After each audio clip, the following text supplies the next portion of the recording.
ನಮಸ್ಕಾರ. ನನ್ನ ಹೆಸರು ಚಿನ್ನ ಅಂತ ಕರೀತಾರೆ. ನಾನು ಮೂಲತಃ ಚೆನ್ನೈ ಮೂಲದವನಾಗಿರ್ತೇನೆ. ಕಾರಣ ನಾನು 1994ರಲ್ಲಿ ನಾನು ಧರ್ಮಸ್ಥಳ ಶ್ರೀ ಕ್ಷೇತ್ರ ಮಂಜುನಾಥ ಸ್ವಾಮಿ ಸನ್ನಿಧಾನದಲ್ಲಿ ಸೇವೆಗೆ ಅಂತ ಹೇಳಿ ಬಂದವ. ಶ್ರೀ ಕ್ಷೇತ್ರ ಸನ್ನಿಧಾನದಲ್ಲಿ ನೇತ್ರಾವತಿ ಸ್ನಾನಘಟ್ಟದಲ್ಲಿ ನನಗೆ ರೂಮನ್ನು ಕೊಟ್ಟು ಕೆಲಸಕ್ಕೆ ಇಟ್ಕೊಂಡಿರ್ತಾರೆ. ನಾನು ಕೆಲಸ ಮಾಡ್ತಾ ಇರ್ತೇನೆ. ನಾನು ಈ ಮೂಲಕ ತಿಳಿಸೋದೇನೆಂದರೆ, ನ್ಯಾಯಾಧೀಶರಿಗೂ, ನ್ಯಾಯಪೀಠ ಅಥವಾ ನಮ್ಮ ಮುಖ್ಯಮಂತ್ರಿಗಳು, ಪ್ರಧಾನಮಂತ್ರಿಗಳು ಅಲ್ಲ ಪೊಲೀಸ್ ಅಧಿಕಾರಿಗಳಿಗೆ ನಾನು ಈ ಮೂಲಕ ತಿಳಿಸೋದೇನಂತಂದರೆ, ಒಂದು ಸತ್ಯವನ್ನು ನಾನು ಹೇಳಲಿಕ್ಕೆ ಇಚ್ಛೆ ಪಡ್ತೇನೆ. ನನ್ನ ಪ್ರಾಣಾಭಯದಿಂದ ನಾನು ಊರು ಬಿಟ್ಟು ಹೋಗಿರ್ತೇನೆ. 2015-16ರಲ್ಲಿ ನಾನು ಊರು ಬಿಟ್ಟು ಹೋಗಿರ್ತೇನೆ. ಕಾರಣ ಏನಂತ ನಾನು ಇನ್ಮೇಲೆ ಹೇಳ್ತೇನೆ ವಿಷಯ. ಕಾರಣ ಉದಾಹರಣೆಗೆ ಈ ಸೌಜನ್ಯ ಕೇಸ್ಗೋಸ್ಕರ ನಾನು ಹೋಗಿರ್ತೇನೆ. ಆದರೆ ಇದಕ್ಕೆ ಮುಂಚೆ ಇಲ್ಲಿ ಏನು ನಡೀತು ಅಂತಂದರೆ, ನನಗೆ ಈ ಹೆಣಗಳನ್ನ ಊತಾಕೋದು ನನ್ನ ಕೆಲಸ ಆಗಿರ್ತದೆ. ಎಲ್ಲಿ ಅಂದ್ರೆ ನೇತ್ರಾವತಿ ಸ್ನಾನಘಟ್ಟ ಇರ್ಬೋದು, ಧರ್ಮಸ್ಥಳ ಸುತ್ತ ವಟ್ಟಾರ ಎಲ್ಲಿ ಹೆಣ ಬೀಳ್ತದೆ ಅದನ್ನೆಲ್ಲ ನಾನು ಊತಾಕೋದು ನನ್ನ ಕೆಲಸ. ಆದರೆ ನಾನು ಅದು ಪ್ರತಿನಿತ್ಯ ಮಾಡ್ತಾ ಇರ್ತೇನೆ. ಬೆಳಿಗ್ಗೆ ಒಂದೇನೋ ಊತಾಕಿದ್ರೆ ಮಧ್ಯಾಹ್ನ ಒಂದೇನೋ ಸಿಗುತ್ತೆ, ಇಲ್ಲಾಂದರೆ ಸಂಜೆ ಒಂದೇನೋ ಸಿಗುತ್ತೆ. ಬಟ್ ಈ ಹೆಣಗಳನ್ನು ಊತಾಕಿ ನಾನು ಬೇಸತ್ತಿ ಹೋಗಿರ್ತೇನೆ. ಆ ಊತಾಕ್ಲಿಲ್ಲ ಅಂತಂದಾಗ ನನ್ನ ಮನೆಗೆ ರೂಮ್ಗೆ ಬೀಗ ಹಾಕ್ತೇನೆ ಅಂತ ಬೆದರಿಕೆ ಮಾಡ್ತಾರೆ. ಹಾಗೋಸ್ಕರ ನಾನು ಅದನ್ನೆಲ್ಲ ಅನುಸರಿಸಿ ಮಾತಾಡಿಕೊಂಡು ಮಾಡ್ತಾ ಇರ್ತೇನೆ. ಈಗ ನಾನು ಇದು ಯಾಕೆ ಹೇಳ್ತೇನೆ, ನನ್ನ ಆತ್ಮತೃಪ್ತಿಗೋಸ್ಕರ ಇದನ್ನು ಹೇಳ್ತಕ್ಕೆ ಇಷ್ಟಪಡ್ತಾ ಇದ್ದೀನಿ. ಯಾರ ಬಲಾತ್ಕಾರದಲ್ಲಿ ಇಲ್ಲ. ಯಾಕಂದರೆ ಈ ಸೌಜನ್ಯ ಕೇಸು ದೊಡ್ಡ ಮಟ್ಟದಲ್ಲಿ ಹೋರಾಟ ನಡೀತಾ ಇರೋದ್ರಿಂದ ನಾನು ಟಿ ವಿಯಲ್ಲಿ ನೋಡಿ ಮುಂದೆ ಬಂದು ಹೇಳ್ಬೇಕಂತ ನಾನು ಇಷ್ಟಪಟ್ಟು ಬಂದಿರ್ತೀನಿ, ಆತ್ಮತೃಪ್ತಿಗೋಸ್ಕರ ಹೇಳೋಣ ಅಂತ. ಯಾಕಂದರೆ ಕೆಲವು ಸತ್ಯತೆಗಳು ಗೊತ್ತಿಲ್ಲದೇ ಇರ್ಬೋದು. ಆದರೆ ನನ್ನ ಮೂಲಕ ತಿಳಿದದನ್ನು ನಾನು ಹೇಳ್ಬಿಡೋಣ ಅಂತ ಈ ಮೂಲಕ ಬಂದಿದ್ದೇನೆ. ಕಾಲಕ್ರಮೇಣ ನಾನು ಬಂದ ವಸ್ತ್ರಲ್ಲಿ ನನಗೆ 25 ರೂಪಾಯಿ ಸಂಬಳ. ಸ್ಟಾರ್ಟಿಂಗಲ್ಲಿ 25 ರೂಪಾಯಿ ಸಂಬಳವನ್ನು ತಿಂಗಳ ನನಗೆ ರಬ್ಬರ್ ಬ್ಯಾಂಡ್ ಹಾಕಿ ಒಂದು ಬುಟ್ಟಿಯಲ್ಲಿ ಇಟ್ಕೊಳ್ತಿದ್ರು. ಅದರಿಂದ ತೆಗೆದು ನಮ್ಮ ಕೈಗೆ ಬಿಸಾಡ್ತಿದ್ರು. ಕಾರಣ ನಾವು ಕಸ ತೆಗೆಯೋರು, ಹೆಣ ಮಣ್ಣು ಮಾಡೋರು, ಈ ಥರ ಕೀಲ ಮಟ್ಟದ ಕೆಲಸ ಮಾಡೋದ್ರಿಂದ ಕೈಯಲ್ಲಿ ಕೊಡ್ತಿರಲಿಲ್ಲ. ಹೀಗೆ ಬಿಸಾಡ್ತಿದ್ರು, ಈಗ ಇಟ್ಕೊಳ್ತಿದ್ವಿ ಅಷ್ಟೇ. ಕಾರಣ ಆಗ ಸ್ಟಾರ್ಟಿಂಗಲ್ಲಿ ಡಾಕ್ಟರ್ ಪೂಜ್ಯ ವೀರೇಂದ್ರ ಹೆಗ್ಗಡೆ ಅವರೇ ಅಂಬಾಸೆಡರ್ ಕಾರಲ್ಲೇ ಓಡಾಡ್ತಾ ಇದ್ರು. ಅಂಬಾಸೆಡರ್ ಕಾರಲ್ಲೇ ಬರ್ತಿದ್ರು, ಹೋಗ್ತಿದ್ರು. ನೇತ್ರಾವತಿ ಎಲ್ಲ ರೌಂಡ್ಸ್ ಬರ್ತಿದ್ರು, ಹೋಗ್ತಿದ್ರು. ಅವರು ಬಂದಾಗೆಲ್ಲ ನಾವು ಅಡ್ಡ ಬಿದ್ದು ಕೈ ಮುಗಿತಿದ್ವಿ, ಕಾಲಿಗೆ ಬಿದ್ದು ಹೇಳ್ತಿದ್ವಿ, ಎಲ್ಲ ಸೇವೆ ಮಾಡ್ತಾ ಇದ್ವಿ. ಚಂದದಲ್ಲಿ ಕೆಲಸ ಮಾಡ್ತಾ ಇದ್ವಿ. ಕಸ ಗುಡಿಸೋದು, ಬೆಂಕಿ ಕೊಡೋದು, ಕಸವನ್ನೆಲ್ಲ ಸುಟ್ಟಾಕೋದು, ಈ ಥರ ಕೆಲಸ ಮಾಡಿಕೊಂಡು ಜನಸೇವೆ ಮಾಡಿಕೊಂಡು ನಾವು ಇದ್ವಿ ಪ್ರತಿನಿತ್ಯ. ಇರಬೇಕಾದ್ರೆ ಒಂದು ಸಂಕಟ, ಈ ಹೆಣಗಳನ್ನು ಊತಾಕೋದು ತುಂಬ ಬೇಸರದ ಕೆಲಸ. ನನಗೆ ಬೇರೆ ಪಾರೆ ಕಲ್ಲು ಮಣ್ಣು ಹೊರೋದು ಕೆಲಸ ಕೊಟ್ಟಿದ್ರು ಮಾಡ್ತಿದ್ದೆ. ಈ ಹೆಣ ಊತಾಕೋ ಕೆಲಸ ಕೊಡೋದು ತುಂಬ ತೃಪ್ತಿ. ನಾನು ಹೆಣವನ್ನು ಊತಾಕಿ ಮನೆಗೆ ಹೋಗ್ಬೇಕಾದ್ರೆ ತುಂಬ ಕಷ್ಟ. ಮಕ್ಕಳಿಗೆ ಹುಷಾರಿಲ್ಲದೆ ಆಗೋದು, ಜ್ವರ ಬರೋದು, ಇದೆಲ್ಲ ಆಗ್ತಿತ್ತು. ಮತ್ತು ಹೇಗೋ ಮಾಡ್ತಾ ಕಾಲ ಕಳೀತಾ ಹೋಗ್ತಾ ಇದ್ದೆ. ಯಾಕಂದರೆ ನಮ್ಮ ಕೆಲಸವೇ ಹೆಣ ಊತಾಕೋದು. ಆದ್ದರಿಂದ ನಾವು ಅದನ್ನು ಊತಾಕಿ ಅಂತ ಹೇಳಿದ ತಕ್ಷಣ ನಾವು ಊತಾಕಿರ್ತೇವೆ. ರಾಜೇಶ್ವರ ಮ್ಯಾನೇಜರ್ ಹೇಳಿದ ಕೂಡಲೇ ನಾವು ಆ ಕೆಲಸ ಮಾಡಿರ್ತೇವೆ. ಇವರು ಇದನ್ನು ತಂದು ರಾಜೇಂದ್ರ ದಾಸ್ ಅನ್ನೋರು ಮ್ಯಾನೇಜರು ವಿಠಲ್ನ ಮೇಲೆ ಕಟ್ಟಿಡ್ಲಿಕ್ಕೆ ನಮ್ಮ ಹತ್ರ ಒಂದು ಕತೆ ಹೇಳ್ತಾರೆ. ಅವನು ಹೋಟ್ಲಲ್ಲಿ ಮೂಟೆ ಕಟ್ಟಿ ಇಟ್ಟಿದ್ದ, ಅವನೇ ಕೊಂದಾಕಿದ್ದ, ನಾವು ಊತಾಕಿದ್ವಿ ಅಂತೇಳಿ ವಿಠಲ್ನ ಮೇಲೆ ಹೇಳಿಬಿಡಿ ನೀವು, ನಾವು ಯಾವುದೇ ಕೋರ್ಟಲ್ಲಿ ಕರೆದು ಕೇಳಿದಾಗ ಆ ಥರ ಹೇಳಿ ಅಂತೇಳಿ ನಮ್ಮನ್ನು ಹೇಳ್ತಾರೆ. ಹಾಗೆ ಹೇಳುವಾಗ ನಾವು ಯೋಚನೆ ಮಾಡ್ತೀವಿ. ಮನೆಗೆ ಬಂದು ಹೆಂಡತಿ ಮಕ್ಕಳಲ್ಲಿ ಯೋಚನೆ ಮಾಡುವಾಗ, ಇವರು ಕಾಸು ಕೊಡುವಾಗ ನಾವು ಈಸ್ಕೊಳ್ಳಿಕ್ಕೆ ನಾವು ಇರಲಿಕ್ಕಿಲ್ಲ, ನಮ್ಮನ್ನು ಒಳಗೆ ತಳ್ಳುವ ಐಡಿಯಾ ಮಾಡ್ತಾರೆ. ಬಲುಪಸಿ ಆಗಲಿಕ್ಕೆ ನಾವು ರೆಡಿ ಇಲ್ಲ. ನಾವು ಭಿಕ್ಷೆ ಎತ್ತಿದ್ರು ಎಲ್ಲಿಯಾದರೂ ಹೋಗಿ ಜೀವನ ಮಾಡುವಂತ ಹೇಳಿ ಒಂದು ನಿರ್ಧಾರ ಮಾಡಿ, ನನ್ನ ಅಕ್ಕ ಭಾವ ನಾವೆಲ್ಲ ಒಂದು 4 ಜನರು ಸೇರಿ ನಾವು ಊರಿಗೆ ಹೊರಡ್ತೇವೆ. ನಮ್ಮ ಊರಿನಲ್ಲಿ ಯಾವುದಾದ್ರೂ ಕೆಲಸ ಮಾಡ್ಕೊಂಡು ಹೋಗ್ತೇವೆ, ನಮಗೆ ಊರಿನಲ್ಲಿ ಇಷ್ಟ ಇರಲಿಕ್ಕೆ ಹೋಗ್ತೇವೆ ಅಂತೇಳಿ ಹೊರಡಬೇಕಾದ್ರೆ ನಮಗೆ ಒಂದು ಜೀವನ ಮೂಲ ಅಂತ ಹೇಳಿ ಒಂದು ಮೂಲ ವೇತನ ಅಂತ ಕಾಸು ಇಟ್ಕೊಳ್ತಾರೆ ಸಂಬಳದಲ್ಲಿ ಕೊಡಬೇಕಾದ್ರೆ.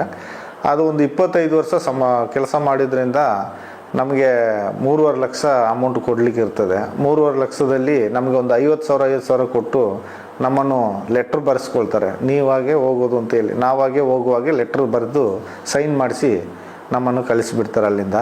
ಯಾಕಂದರೆ ಮೇಲ್ನೋಟಕ್ಕೆ ನಾವು ಏನೇ ತಿಳ್ಕೊಂಡ್ರು ಅಲ್ಲಿ ಏನು ನಡೀತದೆ ಅಂತ ಗೊತ್ತಾಗಲ್ಲ. ಯಾಕಂದರೆ ನಾನು ಹೆಣಗಳು ಊತಾಕೋದು ಈ ಥರ ಚಟುವಟಿಕೆ ಮತ್ತು ಏನಾದರೂ ಗಲಾಟೆ ಆದಾಗ ಅವರೊಟ್ಟಿಗೆ ಸೇರಿಕೊಳ್ಳೋದು ಎಲ್ಲ ಕೆಲಸ ಮಾಡೋದ್ರಿಂದ ನನಗೆ ಫುಲ್ ಫ್ರೀಯಾಗೇ ಬಿಟ್ಟಿರ್ತಾರೆ.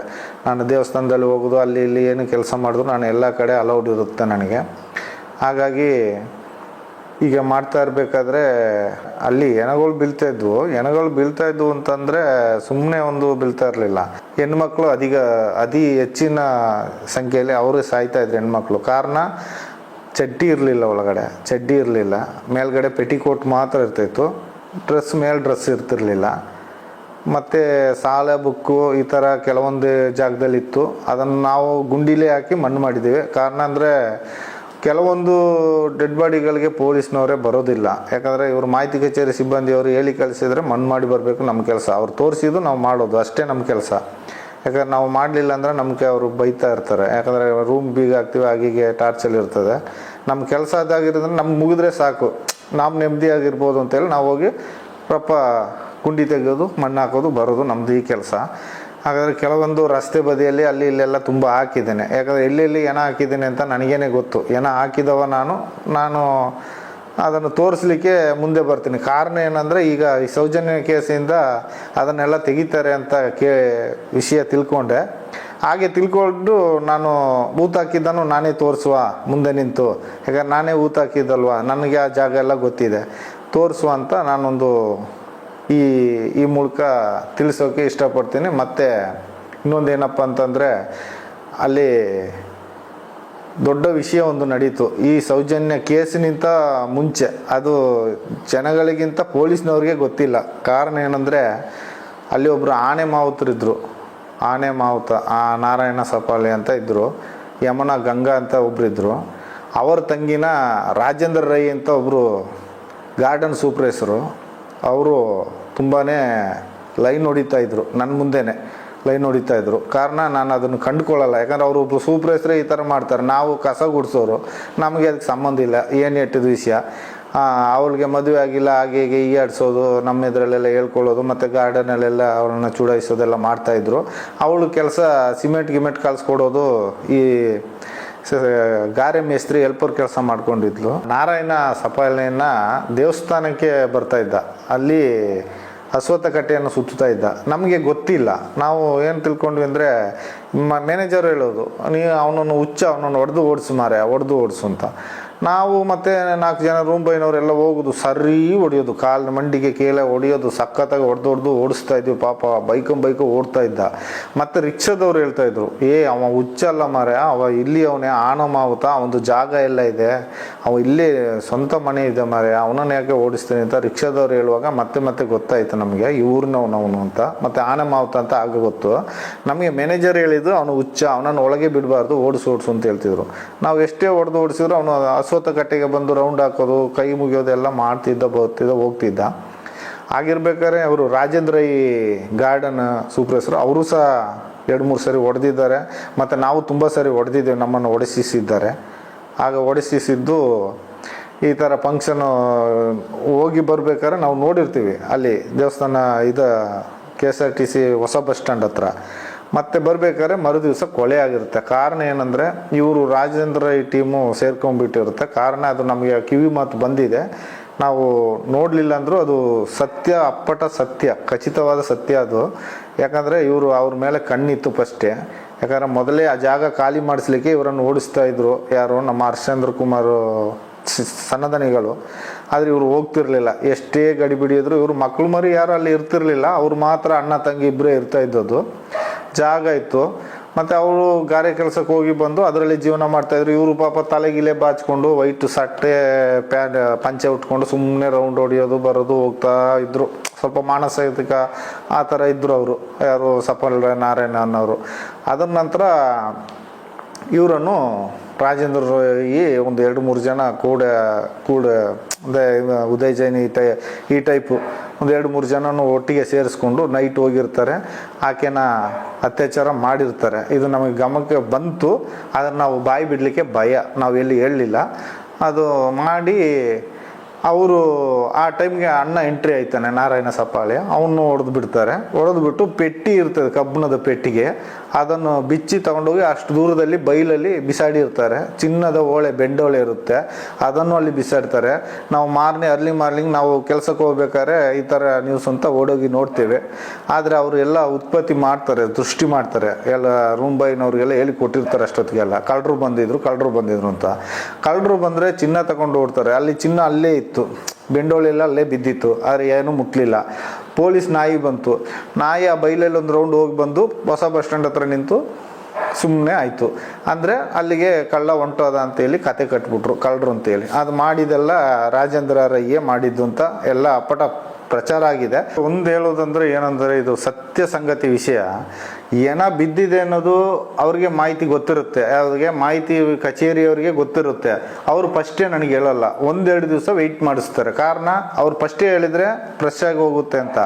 ಆ ಏನ ಕೊಳ್ತು ಸ್ವಲ್ಪ ಸ್ಮೆಲ್ ಬರುವಾಗ ಯಾರೋ ಬಂದು ಹೇಳುವಾಗೆ ನ್ಯೂಸ್ ತಗೊಳ್ತಾರೆ. ನ್ಯೂಸ್ ಅಂದರೆ ಯಾರೋ ಯಾತ್ರಿಕರು ಹೇಳಿದ್ರು ಅಲ್ಲಿ ಸ್ಮೆಲ್ ಬರ್ತಾ ಇದೆ ಅಂತ, ಹೋಗಿ ನೋಡಿದ್ದಾರೆ ಏನ ಇದೆ, ಹೋಗಿ ಮಣ್ಣು ಮಾಡು ಅಂತ ಹೇಳ್ತಾರೆ. ಅಲ್ಲಿ ಮಣ್ಣು ಮಾಡಲಿಕ್ಕೆ ಹೋಗುವಾಗ ನಮಗೆ ಆ ಬಟ್ಟೆಯನ್ನು ಅರಿದು ತಗೊಂಡು ಬರ್ಲಿಕ್ಕೆ ಹೇಳ್ತಾರೆ. ಅದನ್ನು ಅರಿಲಿಕ್ಕೆ ಅಷ್ಟು ಸ್ಮೆಲ್ ಇರುತ್ತೆ, ಅದನ್ನು ವಾಸ ಮಾಡಲಿಕ್ಕೆ ಆಗೋದಿಲ್ಲ. ಕಾರಣ ನಾವೇನು ಮಾಡ್ತೀವಿ, ಅದನ್ನು ಹಾಗೆ ಗುಂಡಿ ತೆಗೆದು ಮಣ್ಣಿಗೆ ಹಾಕ್ತೇವೆ. ಹಾಕಿ ಪಕ್ಕದಲ್ಲಿ ಯಾವುದಾದ್ರೂ ಒಂದು ಬಟ್ಟೆ ಇದ್ದರೆ, ಆ ನದಿ ಪಕ್ಕದಲ್ಲಿ ಏದೋರು ಬಟ್ಟೆ ಇರುತ್ತೆ, ಅದನ್ನು ತಗೊಂಡೋಗಿ ನಾವು ಅಲ್ಲಿಗೆ ಕೊಡ್ತೇವೆ ಪೊಲೀಸ್ನವ್ರಿಗೆ. ಹಾಗೆ ಮಾಡ್ತೀವಿ. ಅಂದರೆ ಪೊಲೀಸ್ನವರು ಅಲ್ಲಿಗೆ ಬಂದು ಸ್ಪಾಟ್ ನೋಡೋದಿಲ್ಲ. ಬಟ್ ನೋಡಿದ್ರು ಅವ್ರು ಏನು ಹೇಳೋಕ್ಕಾಗಲ್ಲ, ನೀವು ಹೊರಗೆ ಏನು ಹೇಳ್ಬೇಡ ಮಾರೆ, ಮಣ್ಣಾಕು ನಿನ್ನಷ್ಟು ನೀನು ಹೋಗು ಅಷ್ಟೇ ಹೇಳ್ತಾರೆ. ಮತ್ತು ಅದೆಲ್ಲ ಮಾಡ್ತಾಯಿದ್ರು. ಇದು ನಡೆದ ಸಂಗತಿ. ಮತ್ತು ಹೆಣಗಳೆಲ್ಲ ನಾವು ಮೊದಲೆಲ್ಲ ಈ ಅಂಬಾಸೆಡರ್ ಕಾರಲ್ಲಿ ತೊಗೊಂಡು ಹೋಗ್ತಾಯಿದ್ವಿ. ಅಂಬಾಸೆಡರ್ ಕಾರಲ್ಲಿ ತೊಗೊಂಡು ಹೋಗ್ಬೇಕಾದ್ರೆ ಒಬ್ಬರು ಡ್ರೈವರ್ ಮುಖ ತೋರಿಸ್ಮಾರೆ ನೋಡು ಅಂತ ಹೇಳಿದರು. ನಾನು ಸುಮ್ಮನೆ ಉದಾಹರಣೆಗೆ ಹಿಂದೆಗಡೆ ಬಾನೆಟ್ ಇದಿದೆ ನೋಡಿ, ಅದರಲ್ಲೇ ಹಾಕೋದು ಏನವನ್ನು, ಅದನ್ನು ತೆಗೆದು ತೋರಿಸಿದ್ದಕ್ಕೆ ಪೊಲೀಸ್ನವರು ನನ್ನನ್ನು ಬೈದರು. ನೀನು ಯಾರು ಪರ್ಮಿಷನ್ ಹೇಳಿದೆ, ಯಾಕೆ ಮರಿ ಈಗೆಲ್ಲ ಪಬ್ಲಿಕ್ ಮಾಡ್ತೀಯಾ, ತೋರಿಸ್ತೀಯಾ, ನೀನು ತೋರಿಸ್ಬಾರ್ದು ಹಾಗೆ ಅಂತ ಬೈದರು. ಅದು ತೋರಿಸಿದ್ದು ತಪ್ಪು ನಮ್ಮದು. ಯಾಕಂದರೆ ಅದು ಯಾರಾದರೂ ಸಂಬಂಧಿಕರಿದ್ದರೆ ಗೊತ್ತಿದ್ದರೆ ನೋಡಿದ್ರೆ ಯಾರಾದರೂ ಪರಿಚಯ ಹೇಳ್ತಾರೆ ಅಂತ ನಾನು ಮನದಾಳದಿಂದ ತೋರಿಸ್ಬಿಟ್ಟೆ. ಅದು ನನ್ನನ್ನು ಬೈದ್ಬಿಟ್ರು. ಆನಂತರ ಏನಂದರೆ ಸಸ್ಪೆನ್ಸಲ್ಲಿ ಅದು ಡಿಕ್ಕಿಲಿ ಹಾಕೋದು, ಎಲ್ಲಾದರೂ ಒಂದು ಕಾಡು ಪ್ರದೇಶ ಇರೋಕ್ಕೆ ತೊಗೊಂಡೋಗಿ ಹಾಕೋದು. ಮತ್ತು ಧರ್ಮಸ್ಥಳದಲ್ಲಿ ಹೊಸ ಬಸ್ ಸ್ಟ್ಯಾಂಡ್ ಆಗುವ ಮುಂಚೆ ಹಳೆ ಬಸ್ ಸ್ಟ್ಯಾಂಡ್ ಇತ್ತು, ಅಣ್ಣಪ್ಪ ಸ್ವಾಮಿ ಬೆಟ್ಟದ ಎದುರುಗಡೆ ಇತ್ತು. ಆ ಬೆಟ್ಟದಲ್ಲಿ ಕೆಲವು ಭಿಕ್ಷುಕರು ಎಲ್ಲ ಇರ್ತಾಯಿದ್ರು. ಕಾರಣ ಭಿಕ್ಷುಕರು ಧರ್ಮಸ್ಥಳದಲ್ಲಿ ಇದ್ದರೆ ಉದ್ದೇಶ, ಇಲ್ಲಿ ಮ್ಯಾನೇಜ್ಮೆಂಟು ನಮಗೆ ಹೇಳಿದ್ದು, ಧರ್ಮಸ್ಥಳ ಅಂದರೆ ಧರ್ಮದಲ್ಲಿ ಯಾರೂ ಇಲ್ಲ, ಧರ್ಮಸ್ಥಳದಲ್ಲಿ ಭಿಕ್ಷುಕರೇ ಇಲ್ಲ ಅನ್ನುವಂಥ ಭಾವನೆ ಧರ್ಮಸ್ಥಳಕ್ಕೆ ಬರಬೇಕು ಅನ್ನೋದು ದೇವಸ್ಥಾನದ ಉದ್ದೇಶ. ದೇವಸ್ಥಾನ ನಿರ್ವಾಹ ಇಲ್ಲಿ ದೇವಸ್ಥಾನದ ಆಡಳಿತ ಉದ್ದೇಶ.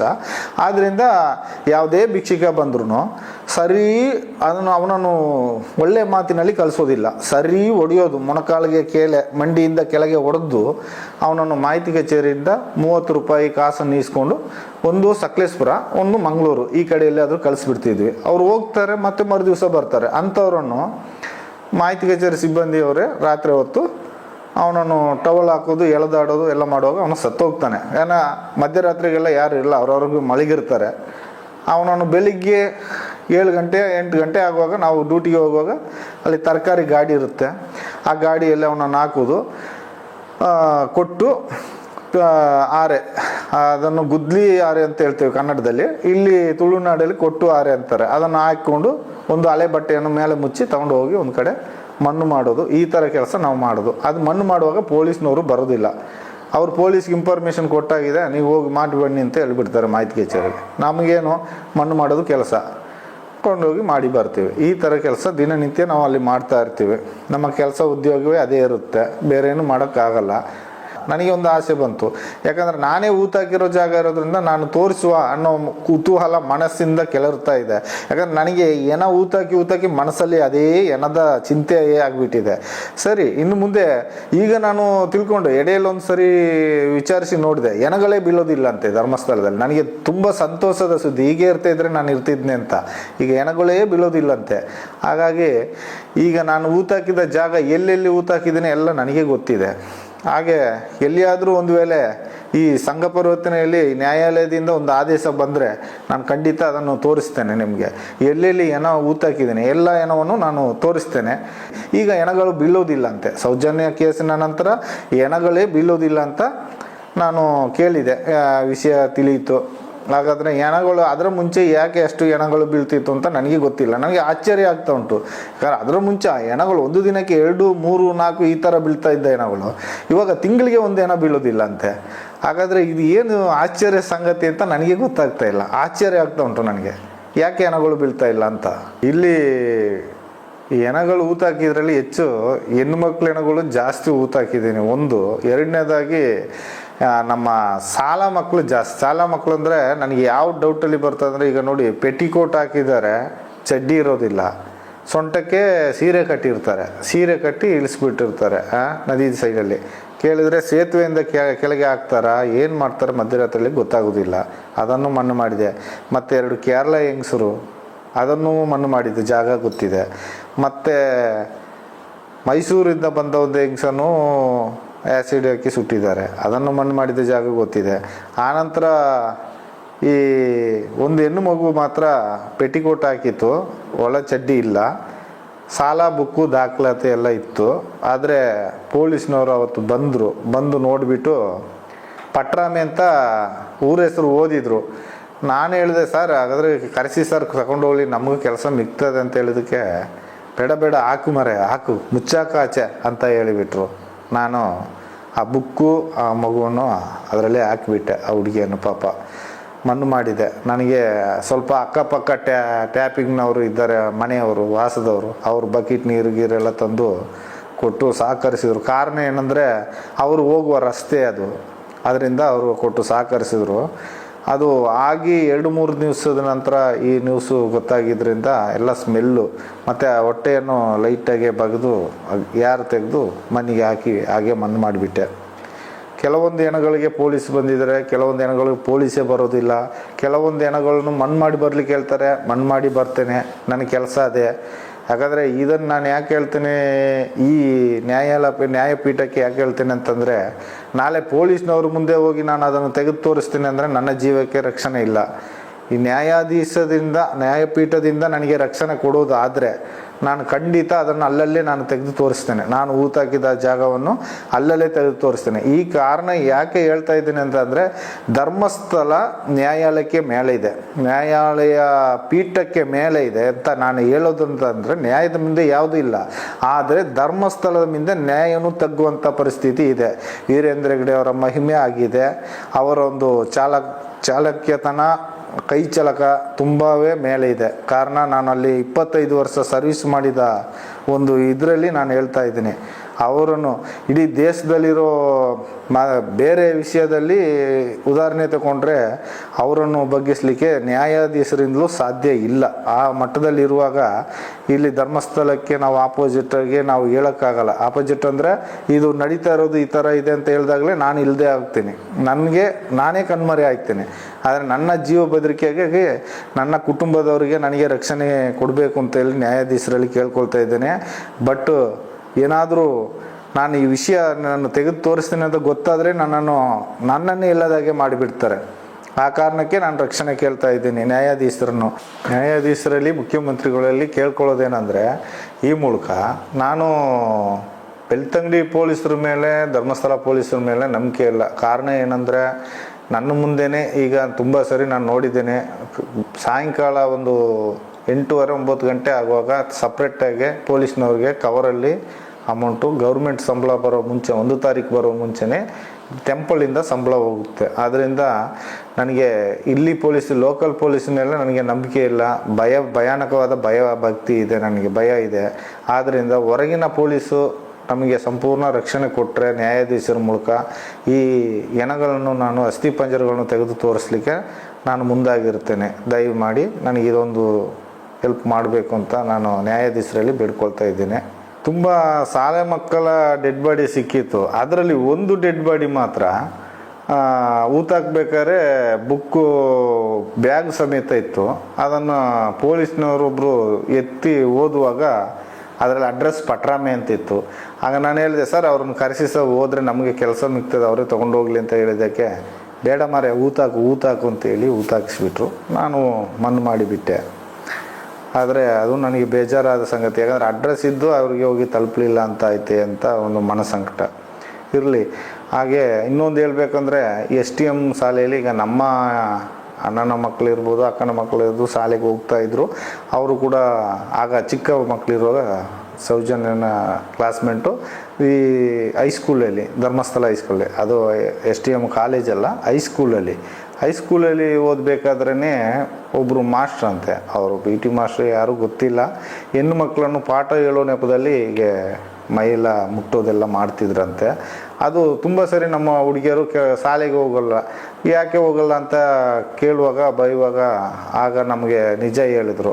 ಮತ್ತು ನಾವು ಇಷ್ಟು ದೊಡ್ಡ ವಿಷಯದಲ್ಲಿ ನಾವು ಹೋಗಿ ಹೆಗ್ಡೆಯವ್ರ ಹತ್ರ, ಸ್ವಾಮೀಜಿ ಅವ್ರ ಹತ್ರ ಹೇಳ್ಕೊಂಡು ಅದೆಲ್ಲ ದೊಡ್ಡದು ಮಾಡೋಕ್ಕಾಗಲ್ಲ ಅಂತೇಳಿ ಮಕ್ಕಳನ್ನೇ ಶಾಲೆಗೆ ಬಿಟ್ಟು ನಿಲ್ಲಿಸ್ಬಿಟ್ವಿ. ಹೀಗೆಲ್ಲ ನಡೀತದೆ. ಯಾಕಂದರೆ ಇಲ್ಲಿ ಧರ್ಮಸ್ಥಳ ವಠಾರದಲ್ಲಿ ಏನು ನಡೆದ್ರೂ ಆ ವಿಷಯವನ್ನು ಎತ್ತಿ ಹೇಳುವಂಥ ಶಕ್ತಿ ಜನರಿಗೆ ಯಾರಿಗೂ ಇಲ್ಲ. ಕಾರಣ ಏನಂದರೆ ಇಲ್ಲಿ ಅನ್ನ ತಿನ್ನಬೇಕು, ಊಟ ಮಾಡಬೇಕು, ಜೀವನ ಸಾಗಿಸ್ಬೇಕು. ಅವರವರು ಜೀವನವನ್ನು ದಿನನಿತ್ಯ ಅವ್ರು ನೋಡೋದನ್ನು ಕಲ್ತ್ಕೋತಾರೆ ಜನಗಳು. ಯಾಕಂದರೆ ಅವರನ್ನು ಎದುರು ಮಾಡಿ ಮಾತಾಡುವಷ್ಟು ಶಕ್ತಿ ಯಾರಿಗೂ ಇಲ್ಲ. ಯಾಕಂದರೆ ಅದು ಮಾತಾಡಿದ್ರೆ ಆ ಮರು ದಿವಸ ಅವನನ್ನು ಒಂದು ಖಾಲಿ ಮಾಡಿಸ್ತಾರೆ, ಇಲ್ಲ ಅಂದರೆ ಅವನನ್ನು ಜನ ಇಲ್ಲದಾಗೆ ಮಾಡಿಬಿಡ್ತಾರೆ. ಈಗ ಇತ್ತೀಚೆಗೆ ಹೊಸದಾಗೆ ಒಂದು ರೈಟ್ರು, ಈಗ ಸೌಜನ್ಯ ಕೇಸಿನಿಂದ ಮುಂಚೆ ಬಂದವರು ಅಂತ ನಾನು ಅಂದ್ಕೊಂಡಿದ್ದೇನೆ, ಅವರು ಚಂದ್ರಶೇಖರಯ್ಯ ಅಂತ ಒಬ್ಬರು ಇದ್ದರು ಬಂದವರು, ನಂತರ ಬಂದವರು ಇರ್ಬೋದು, ಹೇಳೋಕ್ಕಾಗಲ್ಲ, ಬಂದರು. ಅವರು ಹೆಡ್ ಕಾನ್ಸ್ಟೇಬಲ್ ಆಗಿ ಬಂದರು ಧರ್ಮಸ್ಥಳಕ್ಕೆ. ಅವರು ಬರಬೇಕಾದ್ರೆ 2 ಸೂಟ್ ಕೇಸಿಂದ ಬಂದರು. ಕೇರಳದವರು, ಅವರು ವೈಫು ಬಂದರು. ಮಾಹಿತಿ ಕಚೇರಿ ಮೇಲ್ಗಡೆ ರೂಮ್ ಮಾಡಿ ಕೊಟ್ಟರು ಸ್ವಾಮಿ ಹೆಗ್ಡೆಯವರು. ಅದರಲ್ಲಿ ವಾಸ ಮಾಡಿಕೊಂಡು ನಿರ್ವಹಿಸ್ಕೊಂಡಿದ್ರು. ಹಾಗೆ ಸಲೀಟ್ ಹಿಡ್ಕೊಂಡು ಹಾಗೆ ಹೀಗೆ ಒಳ್ಳೇದು ಮಾಡಿಕೊಂಡು ಕಾಲ ಕಳ್ಕೊಂಡು ಹೋಗ್ತಾಯಿದ್ರು. ಹೆಣಗಳನ್ನು, ಡೆಡ್ ಬಾಡಿಗಳನ್ನು ತೆಗೆದ್ರೆ ಅದರಲ್ಲಿರುವಂಥ ಆಭರಣ, ಒಂದು ಚಿನ್ನ, ಸರ, ಬೆಂಡೋಲೆ, ಕೈಬಳೆ, ಏನಾದರೂ ಚಿನ್ನದ ಐಟಮ್ ಸಿಕ್ಕಿದರೆ ಅದನ್ನು ತೊಳೆದು ಕೊಡಿ ಅಂತ ಹೇಳ್ತಾರೆ. ಅದು ಮೊದಲಿಂದಲೂ ಪೊಲೀಸ್ನವ್ರಿಗೆ ಕೊಡ್ತಾ ಇದ್ವಿ. ಅದು ನಮಗೆ ಮೊದಲಿದ್ದವರು ತೋರಿಸ್ತಿರಲಿಲ್ಲ. ಬಟ್ ಇವ್ರ ಮೂಲಕ ನಮಗೆ ಕಂಡು ಬಂತು. ಹೇಗೆಂದರೆ ಅದನ್ನು ಬಿಚ್ಚಿ ನಾವು ಸೋಪ್ ಹಾಕಿ ತೊಳೆದು ಒಂದು ಕವರ್ಲ್ ಹಾಕಿ ಅವ್ರ ಕೈಯಲ್ಲಿ ಕೊಟ್ಬಿಡೋದು. ಅವರು ತಗೊಂಡು ಹೋಗಿ ಏನು ಮಾಡೋದು, ಆ ಬಾಡಿಯನ್ನು ಬೆಳ್ತಂಗಡಿ ಆಚೆ ಈಚೆಲ್ಲ ಹೋಗಿ ಬರುವಾಗ ಫ್ಯಾನ್ಸಿ ಅಂಗಡಿ ಇದೆ, ಅಲ್ಲಿಗೆ ನನ್ನನ್ನು ಬುಲೆಟಲ್ಲಿ ಕರ್ಕೊಂಡು ಹೋದರು. ಹೋಗ್ಬೇಕಾದ್ರೆ ಸೇಮ್ ಆ ಫ್ಯಾನ್ಸಿ ಅಂಗಡಿಯನ್ನು ತೋರಿಸ್ತಾರೆ, ಇದೇ ಟೈಪು ತೆಗೆದುಕೊಡು ಅಂತ. ಅದೊಂದು 25-30 ರೂಪಾಯಿ ಕೊಟ್ಟು ಸೇಮ್ ಪರ್ಚೇಸ್ ಮಾಡ್ತಾರೆ.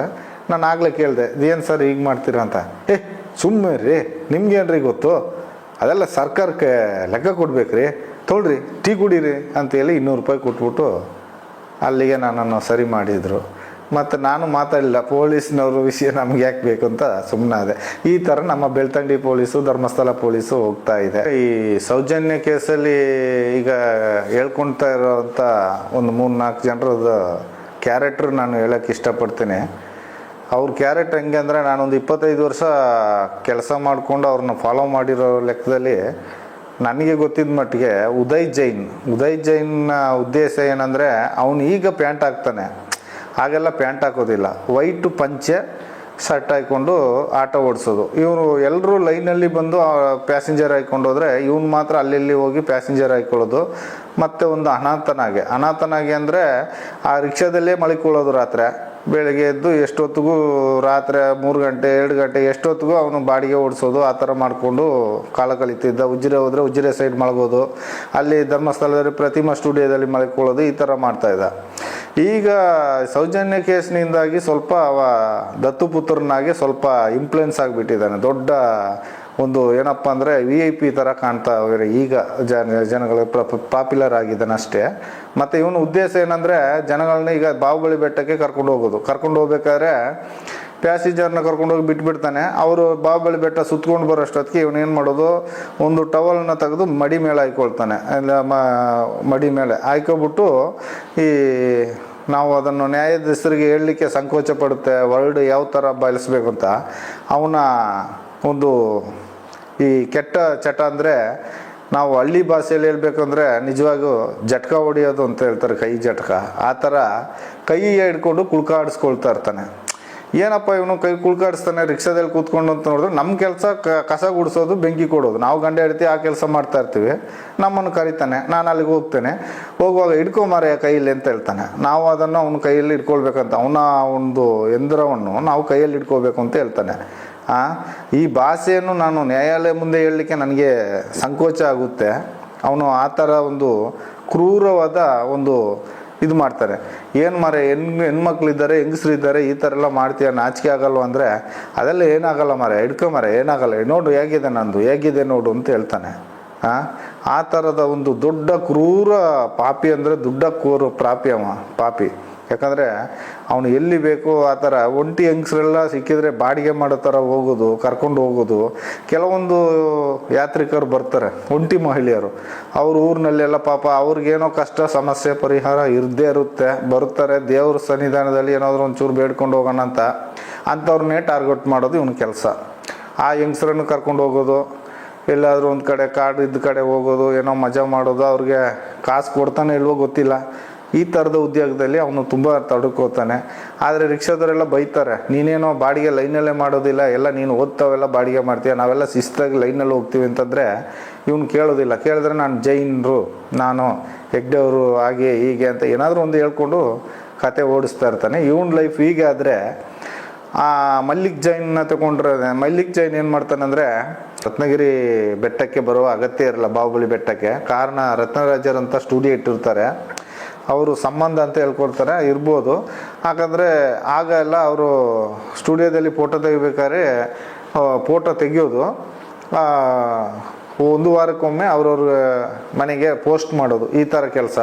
ರಾಘವೇಂದ್ರ ಅಂತ ಒಬ್ರು ಇರ್ತಾರೆ, ಮೊದಲು ಜಗದೀಶ್ ಜೈನ್ ಇದ್ದರು, ಅವ್ರು ನಿಂತರು. ಅದ ನಂತರ ರಾಘವೇಂದ್ರ ನಂತರ ಇವ್ರು ಇರ್ತಾರೆ, ಯಾರು ಹೇಳಿ, ಮಲ್ಲಿಕ್ ಜೈನು, ಇವರೆಲ್ಲ ಬಂದು ಫ್ರೆಂಡ್ಶಿಪ್ ಹಂಗೆ ಫೋಟೋ ತೆಗೆಯೋದು ಮಾಡೋದು, ಅವ್ರಿಗೊಂದು ಹೆಲ್ಪ್ ಥರ ಸ್ಟುಡಿಯೋದಲ್ಲಿ ಮಾಡ್ತಾ ಇರ್ತಾರೆ.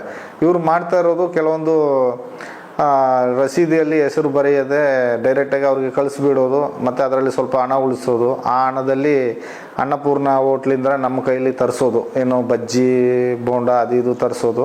ಅಲ್ಲಿ ಜೈನರ ಗೆಸ್ಟ್ ಹೌಸ್ ಆಗಿದೆ ಬೆಟ್ಟದ ಹಿಂದೆಗಡೆ, ಅದರಲ್ಲಿ ಕೂತ್ಕೊಂಡು ತಿನ್ನೋದು, ನಮಗೂ ಕೊಡ್ತಿದ್ರು, ನಾವೆಲ್ಲ ಒಟ್ಟಿಗೆ ತಿಂತಿದ್ವಿ. ಹೀಗೆ ಮಾಡ್ತಾ ಇರ್ಬೇಕಾದ್ರೆ ಇವೇನು ಮಾಡೋದು, ಆ ಹೆಣ್ಮಕ್ಳು ಅಡ್ರೆಸ್ ಎಲ್ಲ ಅದರಲ್ಲಿ ಇರ್ತದೆ ನೋಡಿ. ಒಳ್ಳೊಳ್ಳೆ ಹುಡುಗಿಯರು ಬಂದರೆ ಆ ಫೋನ್ ನಂಬರ್ಗೆ ಫೋನ್ ಮಾಡೋದು, ಚುಡಾಯಿಸೋದು, ಪೋಸ್ಟ್ ಮಾಡಿದ್ದೀವಿ ಹಾಗೆ ಹೀಗೆ ಅಂತೆಲ್ಲ ಮಾಡೋದು, ಹೆಂಗಸ್ರ ಹತ್ರ ಫೋನ್ ನಂಬರ್ ಕಲೆಕ್ಟ್ ಮಾಡೋದು, ಇದೆಲ್ಲ ಮಾಡ್ತಾ ಇದ್ದ. ಅದು ನಮ್ಗೆ ಗೊತ್ತಿದ್ದ ವಿಷಯ. ಅದ್ರ ನಂತರ ಬೆಟ್ಟದಲ್ಲಿ ಒಳ್ಳೆ ಹುಡುಗಿಯರು ಬಂದರೆ ಅವರನ್ನು ಲೈನ್ ಹಾಕೋದು. ಲೈನ್ ಅಂದರೆ ಚುಡಾಯಿಸೋದು, ಚೀಟಿಯಲ್ಲಿ ಇವ್ರ ಫೋನ್ ನಂಬರ್ ಬರೆಯೋದು, ಹುಡುಗಿಯರ ಹತ್ರ ಬಿಸಾಡೋದು, ಹೀಗೆಲ್ಲ ಮಾಡೋದು. ಈ ಕಡೆ ಸ್ಟೆಪ್ನಿಂದ ಕೆಳಗಡೆ ಇಳ್ಕೊಂಡು ಹೋಗೋದು, ಕೆಳಗಡೆಯಿಂದ ಬೇರೆ ಹುಡುಗಿ ಬಂದರೆ ಆ ಹುಡುಗಿಯನ್ನು ಫಾಲೋ ಮಾಡ್ತಾ ಮೇಲೆ ಬರೋದು, ಇದೇ ಕೆಲಸ ದಿನನಿತ್ಯ. ಇವರು ಇನ್ನೊಂದು ಹೇಳ್ಬೇಕಂದ್ರೆ ಸಂತೋಷ್ ರಾವ್ನ ಹಿಡ್ಕೊಟ್ವಿ ಅಂತ ಹೇಳ್ತಾರೆ. ಹಿಡ್ಕೊಡೋಕ್ಕೆ ಇವ್ರಿಗೆ ಅರ್ಹತೆ ಇಲ್ಲ. ಕಾರಣ ಅಂದರೆ ಬಾಹುಬಲಿ ಬೆಟ್ಟದಲ್ಲಿ ಇವರಿಗೆ ಜಾಬೇ ಇಲ್ಲ. ಇವರ ಕೆಲಸ ಕಚೇರಿಯಲ್ಲಿ. ಇತ್ತೀಚೆಗೆ ಅವರ ತಂದೆ ತೀರಿದ್ರು, ತಂದೆ ತೀರಿದ ನಂತರ ತಂದೆ ಕೆಲಸವನ್ನು ಅವರಿಗೆ ಕಚೇರಿಯಲ್ಲಿ ಕೊಟ್ಟರು.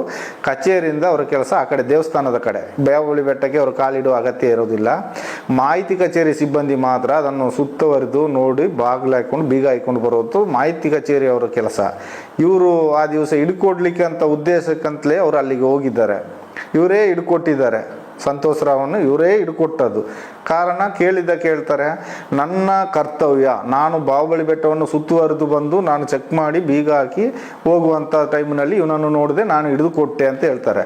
ಆದರೆ ಇವರಿಗೆ ಅಲ್ಲಿ ಬಾಹುಬಲಿ ಬೆಟ್ಟದಲ್ಲಿ ಒಂದು ದಿನವೂ ಆ ಕೆಲಸ ಇಲ್ಲ. ಸ್ಟುಡಿಯೋಕ್ಕೆ ಹೋದರೆ ಫೋಟೋ ತೆಗೆದ್ರೆ ಹೋಗಿದ್ರೆ ಅದರಿಂದ ನಿಂತು ಅವರ ಕೆಲಸ. ಆನಂತರ ಈಗ ಅವರ ತಂದೆ ಕೆಲಸ ಕಚೇರಿಯಲ್ಲಿ ಬಂದ ನಂತರ ಅವರಿಗೆ ಬಾಹುಬಲಿ ಬೆಟ್ಟದಲ್ಲಿ ಅರ್ಹತೆಯೇ ಇಲ್ಲ, ಅಲ್ಲಿಗೆ ಹೋಗುವ ಅರ್ಹತೆಯೇ ಇಲ್ಲ. ಕಾರಣ ಬೆಟ್ಟದಲ್ಲಿ ಡ್ಯೂಟಿ ಮಾಡುವವರು ಬೇರೆ, ಇವರೇ ಬೇರೆ. ಇವರು ಕಾರಣಾಂತರದಿಂದ ಅಲ್ಲಿಗೆ ಹೋಗಿದ್ದಾರೆ. ಅಲ್ಲಿ ಯಾಕೆ ಹೋದ್ರು, ಯಾಕೆ ಹಿಡಿದ್ರು ಗೊತ್ತಿಲ್ಲ. ಆದರೆ ಇವರು ಹೇಳೋದು ಒಂದೇ ಕಾರಣ, ನನ್ನ ಡ್ಯೂಟಿ ಅಂತ ಹೇಳ್ತಾರೆ. ಇವರ ಡ್ಯೂಟಿ ಸತ್ಯ ಅಲ್ಲ, ಇವರ ಡ್ಯೂಟಿಯೇ ಅಲ್ಲ. ಧರ್ಮಸ್ಥಳದ ಬೆಟ್ಟದ ಮೇಲೆ ಇವರಿಗೆ ಅಲ್ಲಿ ಜಾಗನೇ ಇಲ್ಲ. ಆದರೆ ಹಾಗಾದರೆ ಡೈಲಿ ಅಲ್ಲಿ ಬೀಗ ಹಾಕಬೇಕಲ್ಲ ಇವ್ರು ಹೋಗಿ, ಯಾಕೆ ಹಾಕೋದಿಲ್ಲ? ಡೈಲಿ ಬೀಗ ಹಾಕೋದಿಲ್ಲ. ಇನ್ನೊಂದು ಧೀರಜ್ ಕಿಲ್ಲ ಅಂತ ಹೇಳ್ತಾರೆ ಅವರು, ಧೀರಜ್ ಕಿಲ್ಲ, ಧೀರಜ್ ಜೈನ್ ಅಂತ ಹೇಳ್ತಾರೆ. ಅವರು ವಿಷಯ ಹೇಳ್ಕೊಳ್ಳೋದಾದರೆ, ಅವರು ಬಾಹುಬಲಿ ಬೆಟ್ಟದಲ್ಲಿ ಹೆಚ್ಚು ಬರೋದು ಕಮ್ಮಿ, ಅವರು ಆ ಕಡೆ ಎಲ್ಲ ತಿರುಗಾಟ ಕಮ್ಮಿ. ಹೆಚ್ಚಾಗಿ ಹರ್ಷೇಂದ್ರ ಹೆಗ್ಡೆ ಅಂತಾರಲ್ಲ, ವೀರೇಂದ್ರ ಹೆಗ್ಡೆ ಅವರ ತಮ್ಮನ ಮಗ ನಿಶ್ಚಲ್ ಜೈನ್, ಅವರ ಒಟ್ಟಿಗೆ ಆಟ ಆಡ್ಕೊಂಡು ಓಡಾಡ್ಕೊಂಡು ಅವರೊಟ್ಟಿಗೆ ಇರುವಂಥದ್ದು. ಇವರ ಒಟ್ಟಿಗೆ ಇವರು ಕಲೆಕ್ಷನ್ ಇಟ್ಕೊಂಡದ್ದು ಯಾರು, ಉದಯ್ ಜೈನ್ ಮತ್ತು ಮಲ್ಲಿಕ್ ಜೈನ್ ಕಲೆಕ್ಷನ್ ಇಟ್ಕೊಂಡದ್ದು. ಇವರು ಅವರೊಟ್ಟಿಗೆ ಓಡಾಡಿಕೊಂಡು ಒಡನಾಟದಲ್ಲಿ ಇದು ಮಾಡ್ಕೊಳ್ತಾರೆ. ಹೊರಗಿನ ಪ್ರಪಂಚಕ್ಕೆ ಅವರು ಕಾಣಿಸ್ಕೊಳ್ಳೋದಿಲ್ಲ, ಒಳಗಿನ ಪ್ರಪಂಚಕ್ಕೆ ಅವರು ಇರ್ತಾರೆ ಇವರೊಟ್ಟಿಗೆ. ಇವ್ರ ನಡವಳಿಕೆ ಈ ಥರ ಹೋಗುತ್ತಾ ಇರುತ್ತೆ. ಈ ಹಿಂದೆ ಅದು ಮೊದಲೇ ಚಿನ್ನಯ್ಯ ಅಂತ ಒಬ್ಬರು ಇದ್ದರು, ಹರ್ಷೇಂದ್ರ ಗೇಟ್ ಕೀಪರು. ಅವರು ಕಾರಣಾಂತರದಿಂದ ಕೆಲಸದಿಂದ ನಿಂತ್ಕೊಂಡ್ರು. ಅವ್ರು ನಿಂತದಕ್ಕೆ ಕೊಡುಗೆಯಾಗಿ 10,000 ಅಮೌಂಟನ್ನು ಹರ್ಷೇಂದ್ರ ಕುಮಾರ್ ಹೆಗ್ಡೆ ಅವರು ತಮ್ಮ ತಗೊಂಡೋಗಿ ಕೊಟ್ಟಿರ್ತಾರೆ. ಯಾಕಂದರೆ ಇಷ್ಟು ವರ್ಷ ನನಗೆ ಗೇಟ್ ಕೀಪರ್ ಆಗಿ ನಿಯತ್ತಾಗಿ ಕೆಲಸ ಮಾಡಿರ್ತೀಯ, ನಿರ್ವಹಿರ್ತೀಯ, ಇದು ನನ್ನ ಪ್ರೀತಿಯಿಂದ ಕೊಡುವಂಥ ಕೊಡುಗೆ ಅಂತೇಳಿ ಒಂದು 10,000 ಕೊಟ್ಟು ಅವರನ್ನು ರಿಟೈರ್ ಮಾಡ್ತಾರೆ. ಅದರ ನಂತರ ಅಲ್ಲಿಗೆ ಬರುವವನೇ ಪರಮೇಶ್ವರ ಅಂತ. ಪರಮೇಶ್ವರ ಬಂದು ಅವ್ನು ಗೇಟ್ ಕೀಪರ್ ಆಗಿರ್ತಾನೆ. ಇವರ ಹೆಗ್ಡೆ ಅವರ ತಮ್ಮನ ಗೇಟ್ ಕೀಪರ್ ಅಂದರೆ ಸಣ್ಣದನಿಗಳಿಗೆ ಒಂದು ಗೇಟ್ ಕೀಪರ್ ಆಗಿ ಇರ್ತಾನೆ. ಯಾಕಂದರೆ ಬಡ ಮಕ್ಕಳು ಹೆಂಗಸರು ಹೊರ ಜಗತ್ತಿನಿಂದ ಈಗ ಅಂದರೆ ಬ್ಯಾಂಗ್ಳೂರು, ಮೈಸೂರು ಈ ಥರ ಎಲ್ಲ ಬೇರೆ ಕಡೆ ಹುಬ್ಳಿ ಧಾರವಾಡ ಎಲ್ಲ ಬರ್ತಾರೆ. ಕೆಲವರು ಸಮಸ್ಯೆ ಕಷ್ಟಗಳನ್ನ ಹೇಳ್ಕೊಳ್ಳೋಕ್ಕೆ ಒಂಟಿ ಹೆಂಗಸರುಗಳು ಬರ್ತಾರೆ ನೋಡಿ. ಆ ಹೆಂಗಸರನ್ನು ಇವನು ಟಾರ್ಗೆಟ್ ಮಾಡೋದು ಇವನು ಕೆಲಸ. ಹೆಗ್ಡೆ ಅವರ ತಮ್ಮನಲ್ಲಿ ಅಂದರೆ ಹರ್ಷೇಂದ್ರ ಹೆಗ್ಡೆ ಅವ್ರ ಹತ್ರ ಕಷ್ಟಗಳನ್ನ ಹೇಳ್ಕೊಳ್ಳುವಾಗ ಇವನ್ ನೋಟೇಟ್ ಮಾಡೋದು, ಹೊರಗೆ ಕರೆದು ಮಾತಾಡೋದು, ಏನು ಅವ್ರಿಗೆ ಗಂಡಂದಿರಿಲ್ಲ ಆ ಥರದ ಪರಿಸ್ಥಿತಿ ಎಲ್ಲ ನೋಡಿಕೊಂಡು ಒಂದು ಹೆಂಗಸನು ನಾನು ಈ ಕಡೆ ಟಾಯ್ಲೆಟ್ ತೊಳಿತಾ ಇದ್ದೆ, ಜೆಂಟ್ಸ್ ಟಾಯ್ಲೆಟು, ಇವ ಲೇಡೀಸ್ ಟಾಯ್ಲೆಟ್ ಒಳಗಡೆಯಿಂದ ಬಂದ. ನಾನು ಹೊರಗಡೆ ಬಂದು ನೋಡು, ನೀನು ಯಾಕೆ ಅಲ್ಲಿ ಹೋದೆ ಅಂತ ಕೇಳುವಾಗ, ಇಲ್ಲ ಮಾರೆ ಬಲ್ಪ್ ಪೀಸ್ ಹೋಯ್ತು, ನಾನು ಬಲ್ಪ್ ಹಾಕ್ಲಿಕ್ಕೆ ಹೋದೆ ಅನ್ನ. ಬಲ್ಪ್ ಹಾಕ್ಲಿಕ್ಕೆ ಎಲೆಕ್ಟ್ರಿಷಿಯನ್ ಇದ್ದಾರೆ, ಇವನು ಯಾಕೆ ಲೇಡೀಸ್ ಟಾಯ್ಲೆಟಲ್ಲಿ ಹೋದ ಅಂತೇಳಿ ನನಗೆ ಡೌಟ್ ಬಂತು. ಅವ ಹೋದ ನಂತರ ಆ ಬಂದ ಹೆಂಗ್ಸನ್ನು ಹಿಡ್ಕೊಂಡೆ, ನಾನು ಬಿಡಲಿಲ್ಲ. ಯಾಕೆ ಅವ ಒಳಗೆ ಬಂದ, ಏನು ವಿಷಯ ಹೇಳಿ ನನ್ನ ಹತ್ರ ಹೇಳಿ, ಏನು ಹೆದರಬೇಡಿ ಹೇಳಿ, ಅಣ್ಣನಾಗೆ ತಮ್ಮನಾಗೆ ತಿಳ್ಕೊಂಡು ಹೇಳಿ ಅಂತ ಹೇಳಿದೆ. ಆಗ ಆ ಹೆಂಗ್ಸ್ ಹೇಳಿದಂಥ ಮಾತು ನನಗೆ ಭಾರಿ ಸಂಕೋಚಕರವಾದ ವಿಷಯ ಆಯಿತು. ಕಾರಣ ಏನಂದರೆ ಆ ಹೆಂಗ್ಸ್ ಹೇಳ್ತಲಾಗ ಕೈಯಲ್ಲಿ ಮಾಡಿಬಿಟ್ಟು ಹೋದ್ರಣ್ಣ, ಕೈಯಲ್ಲಿ ಮಾಡೋದು ಅಂತ ಹೇಳಿದ್ಲು. ಅವಳ ಭಾಷೆ ನನಗೆ ಅರ್ಥ ಆಗಲಿಲ್ಲ. ಕೈಯಲ್ಲಿ ಮಾಡಿದ್ರು ಅಂತೆ, ಕೈಯಲ್ಲಿ ಮಾಡಿಬಿಟ್ಟು ಹೋಯ್ತಾ ಇದ್ದಾನಂತೆ ಅವನು ಕೈಯಲ್ಲಿ ಮಾಡಿಬಿಟ್ಟು ಹೋಯ್ತಾನಂತಂದರೆ ಅದು ಕೆಟ್ಟ ಅಪಾರ್ಥದ ಮಾತು. ಅದನ್ನು ನ್ಯಾಯಾಲಯ ಮುಂದೆ ನಾನು ಹೇಳ್ಕೊಳ್ಳೋಕೆ ಇಷ್ಟಪಡಲ್ಲ. ನ್ಯಾಯಾಧೀಶರಿಗೆ ಗೊತ್ತಾಗಬೇಕು, ನೀವೇ ತಿಳ್ಕೊತೀರಿ ಸ್ವಾಮಿ, ನೀವೇ ಇದಕ್ಕೆ ಉತ್ತರ ನೀಡಬೇಕು. ಯಾಕಂದರೆ ಆ ಥರ ಅವನು ಗೇಟ್ ಕೀಪರ್ ಆಗಿದ್ದಾನೆ. ಈಗ ಅವನ ಗೇಟ್ ಕೀಪರ್ ಉದ್ಯೋಗದಿಂದ ನಿವೃತ್ತಿ ಮಾಡಿದಾರೋ ಏನೋ, ಅವನಿಗೆ ಇಲ್ಲ ಅಲ್ಲಿಗ ಬೇರೊಬ್ಬರು ಸತೀಶ್ ಅಂತ ಈಗ ಗೇಟ್ ಕೀಪರ್ ಇದ್ದಾರೆ. ಯಾರಿಗೆ? ಹರ್ಷೇಂದ್ರ ಕುಮಾರ್ ಅವ್ರಿಗೆ. ಈಗ ಅವ ಪರಮೇಶ್ ಇಲ್ಲ ಅಲ್ಲಿ ಈ ಜಾಗದಲ್ಲಿ. ಪ್ರಕೃತಿ ಚಿಕಿತ್ಸಾಲಯ ಎದುರಿಗೆ 2 ಕ್ಯಾಮ್ರಾ ಇಟ್ಟಿರ್ತಾರೆ ದ್ವಾರದಲ್ಲಿ, 2 ಫೋಕಸ್ಸು. ಆಪೋಸಿಟಲ್ಲಿ ಬಸ್ ಸ್ಟಾಪ್ ಇರುತ್ತೆ. ಆ ಬಸ್ ಸ್ಟಾಪ್ನಲ್ಲಿ 2 ಸೈಡು ಕ್ಯಾಮ್ರಾ ಫಿಕ್ಸ್ ಮಾಡಿರ್ತಾರೆ. ಆ ಕ್ಯಾಮ್ರಾ ಮಣ್ಣ ಸಂಕದವರೆಗೂ ರೆಕಾರ್ಡ್ ಆಗುತ್ತಾ ಇರುತ್ತೆ. ಯಾಕಂದರೆ ನಾವಲ್ಲಿ ಕೆಲಸ ಮಾಡುವಾಗ, ಗೂಡಿಸುವಾಗ, ಬೆಂಕಿ ಕೊಡುವಾಗ, ಸುಣ್ಣ ಹೊಡೆಯೋದಿದ್ರೆ, ಏನೇ ಕೆಲಸ ಮಾಡಿದ್ರು ಅಲ್ಲಿಂದಲೇ ನೇತ್ರಾವತಿ ಸ್ನಾನ ಘಟಕದ ಆಫೀಸಿನಲ್ಲಿ ಟಿ ವಿಯಲ್ಲಿ ನೋಡ್ಬೋದು. ಆ ರೀತಿ ಒಂದು ಇದಿರುತ್ತೆ. ಮತ್ತು ಈ ಕಡೆ ತಗೊಂಡ್ರೆ ಆ ಟರ್ನ್ವರೆಗೂ ರೆಕಾರ್ಡ್ ಆಗುತ್ತಾ ಇರುತ್ತೆ ಆ ಬಸ್ ಸ್ಟ್ಯಾಂಡಲ್ಲಿದ್ದದು. ಆ ಬಸ್ ಸ್ಟ್ಯಾಂಡಲ್ಲಿದ್ದ ಕ್ಯಾಮರಾ 2 ಕ್ಯಾಮರಾವನ್ನು ಈ ಕೇಸಿನಲ್ಲಿ ಇದನ್ನು ಫುಲ್ ಬಸ್ ಸ್ಟ್ಯಾಂಡನ್ನೇ ಕಾಣದೆ ಮಾಯ ಮಾಡಿಬಿಟ್ಟಿದ್ದಾರೆ. ಬಸ್ ಸ್ಟ್ಯಾಂಡೇ ಇಲ್ಲ. ಬಸ್ ಸ್ಟ್ಯಾಂಡು ಅಷ್ಟು ಚಂದದ ಬಸ್ ಸ್ಟ್ಯಾಂಡು ಕ್ಯಾಮ್ರಾ ಸಮೇತ ಇದ್ದದನ್ನು ಆ ಬಸ್ ಸ್ಟ್ಯಾಂಡನ್ನು ತೆಗೆದುಬಿಟ್ಟಿದ್ದಾರೆ. ಈಗ ಬಸ್ ಸ್ಟ್ಯಾಂಡೇ ಇಲ್ಲ ಅಲ್ಲಿ. ಅಷ್ಟು ಸ್ವಚ್ಛತೆ ಇದ್ದ ರೋಡನ್ನು ಹಾಗೆ ಮಾಡಿಬಿಟ್ಟಿದ್ದಾರೆ.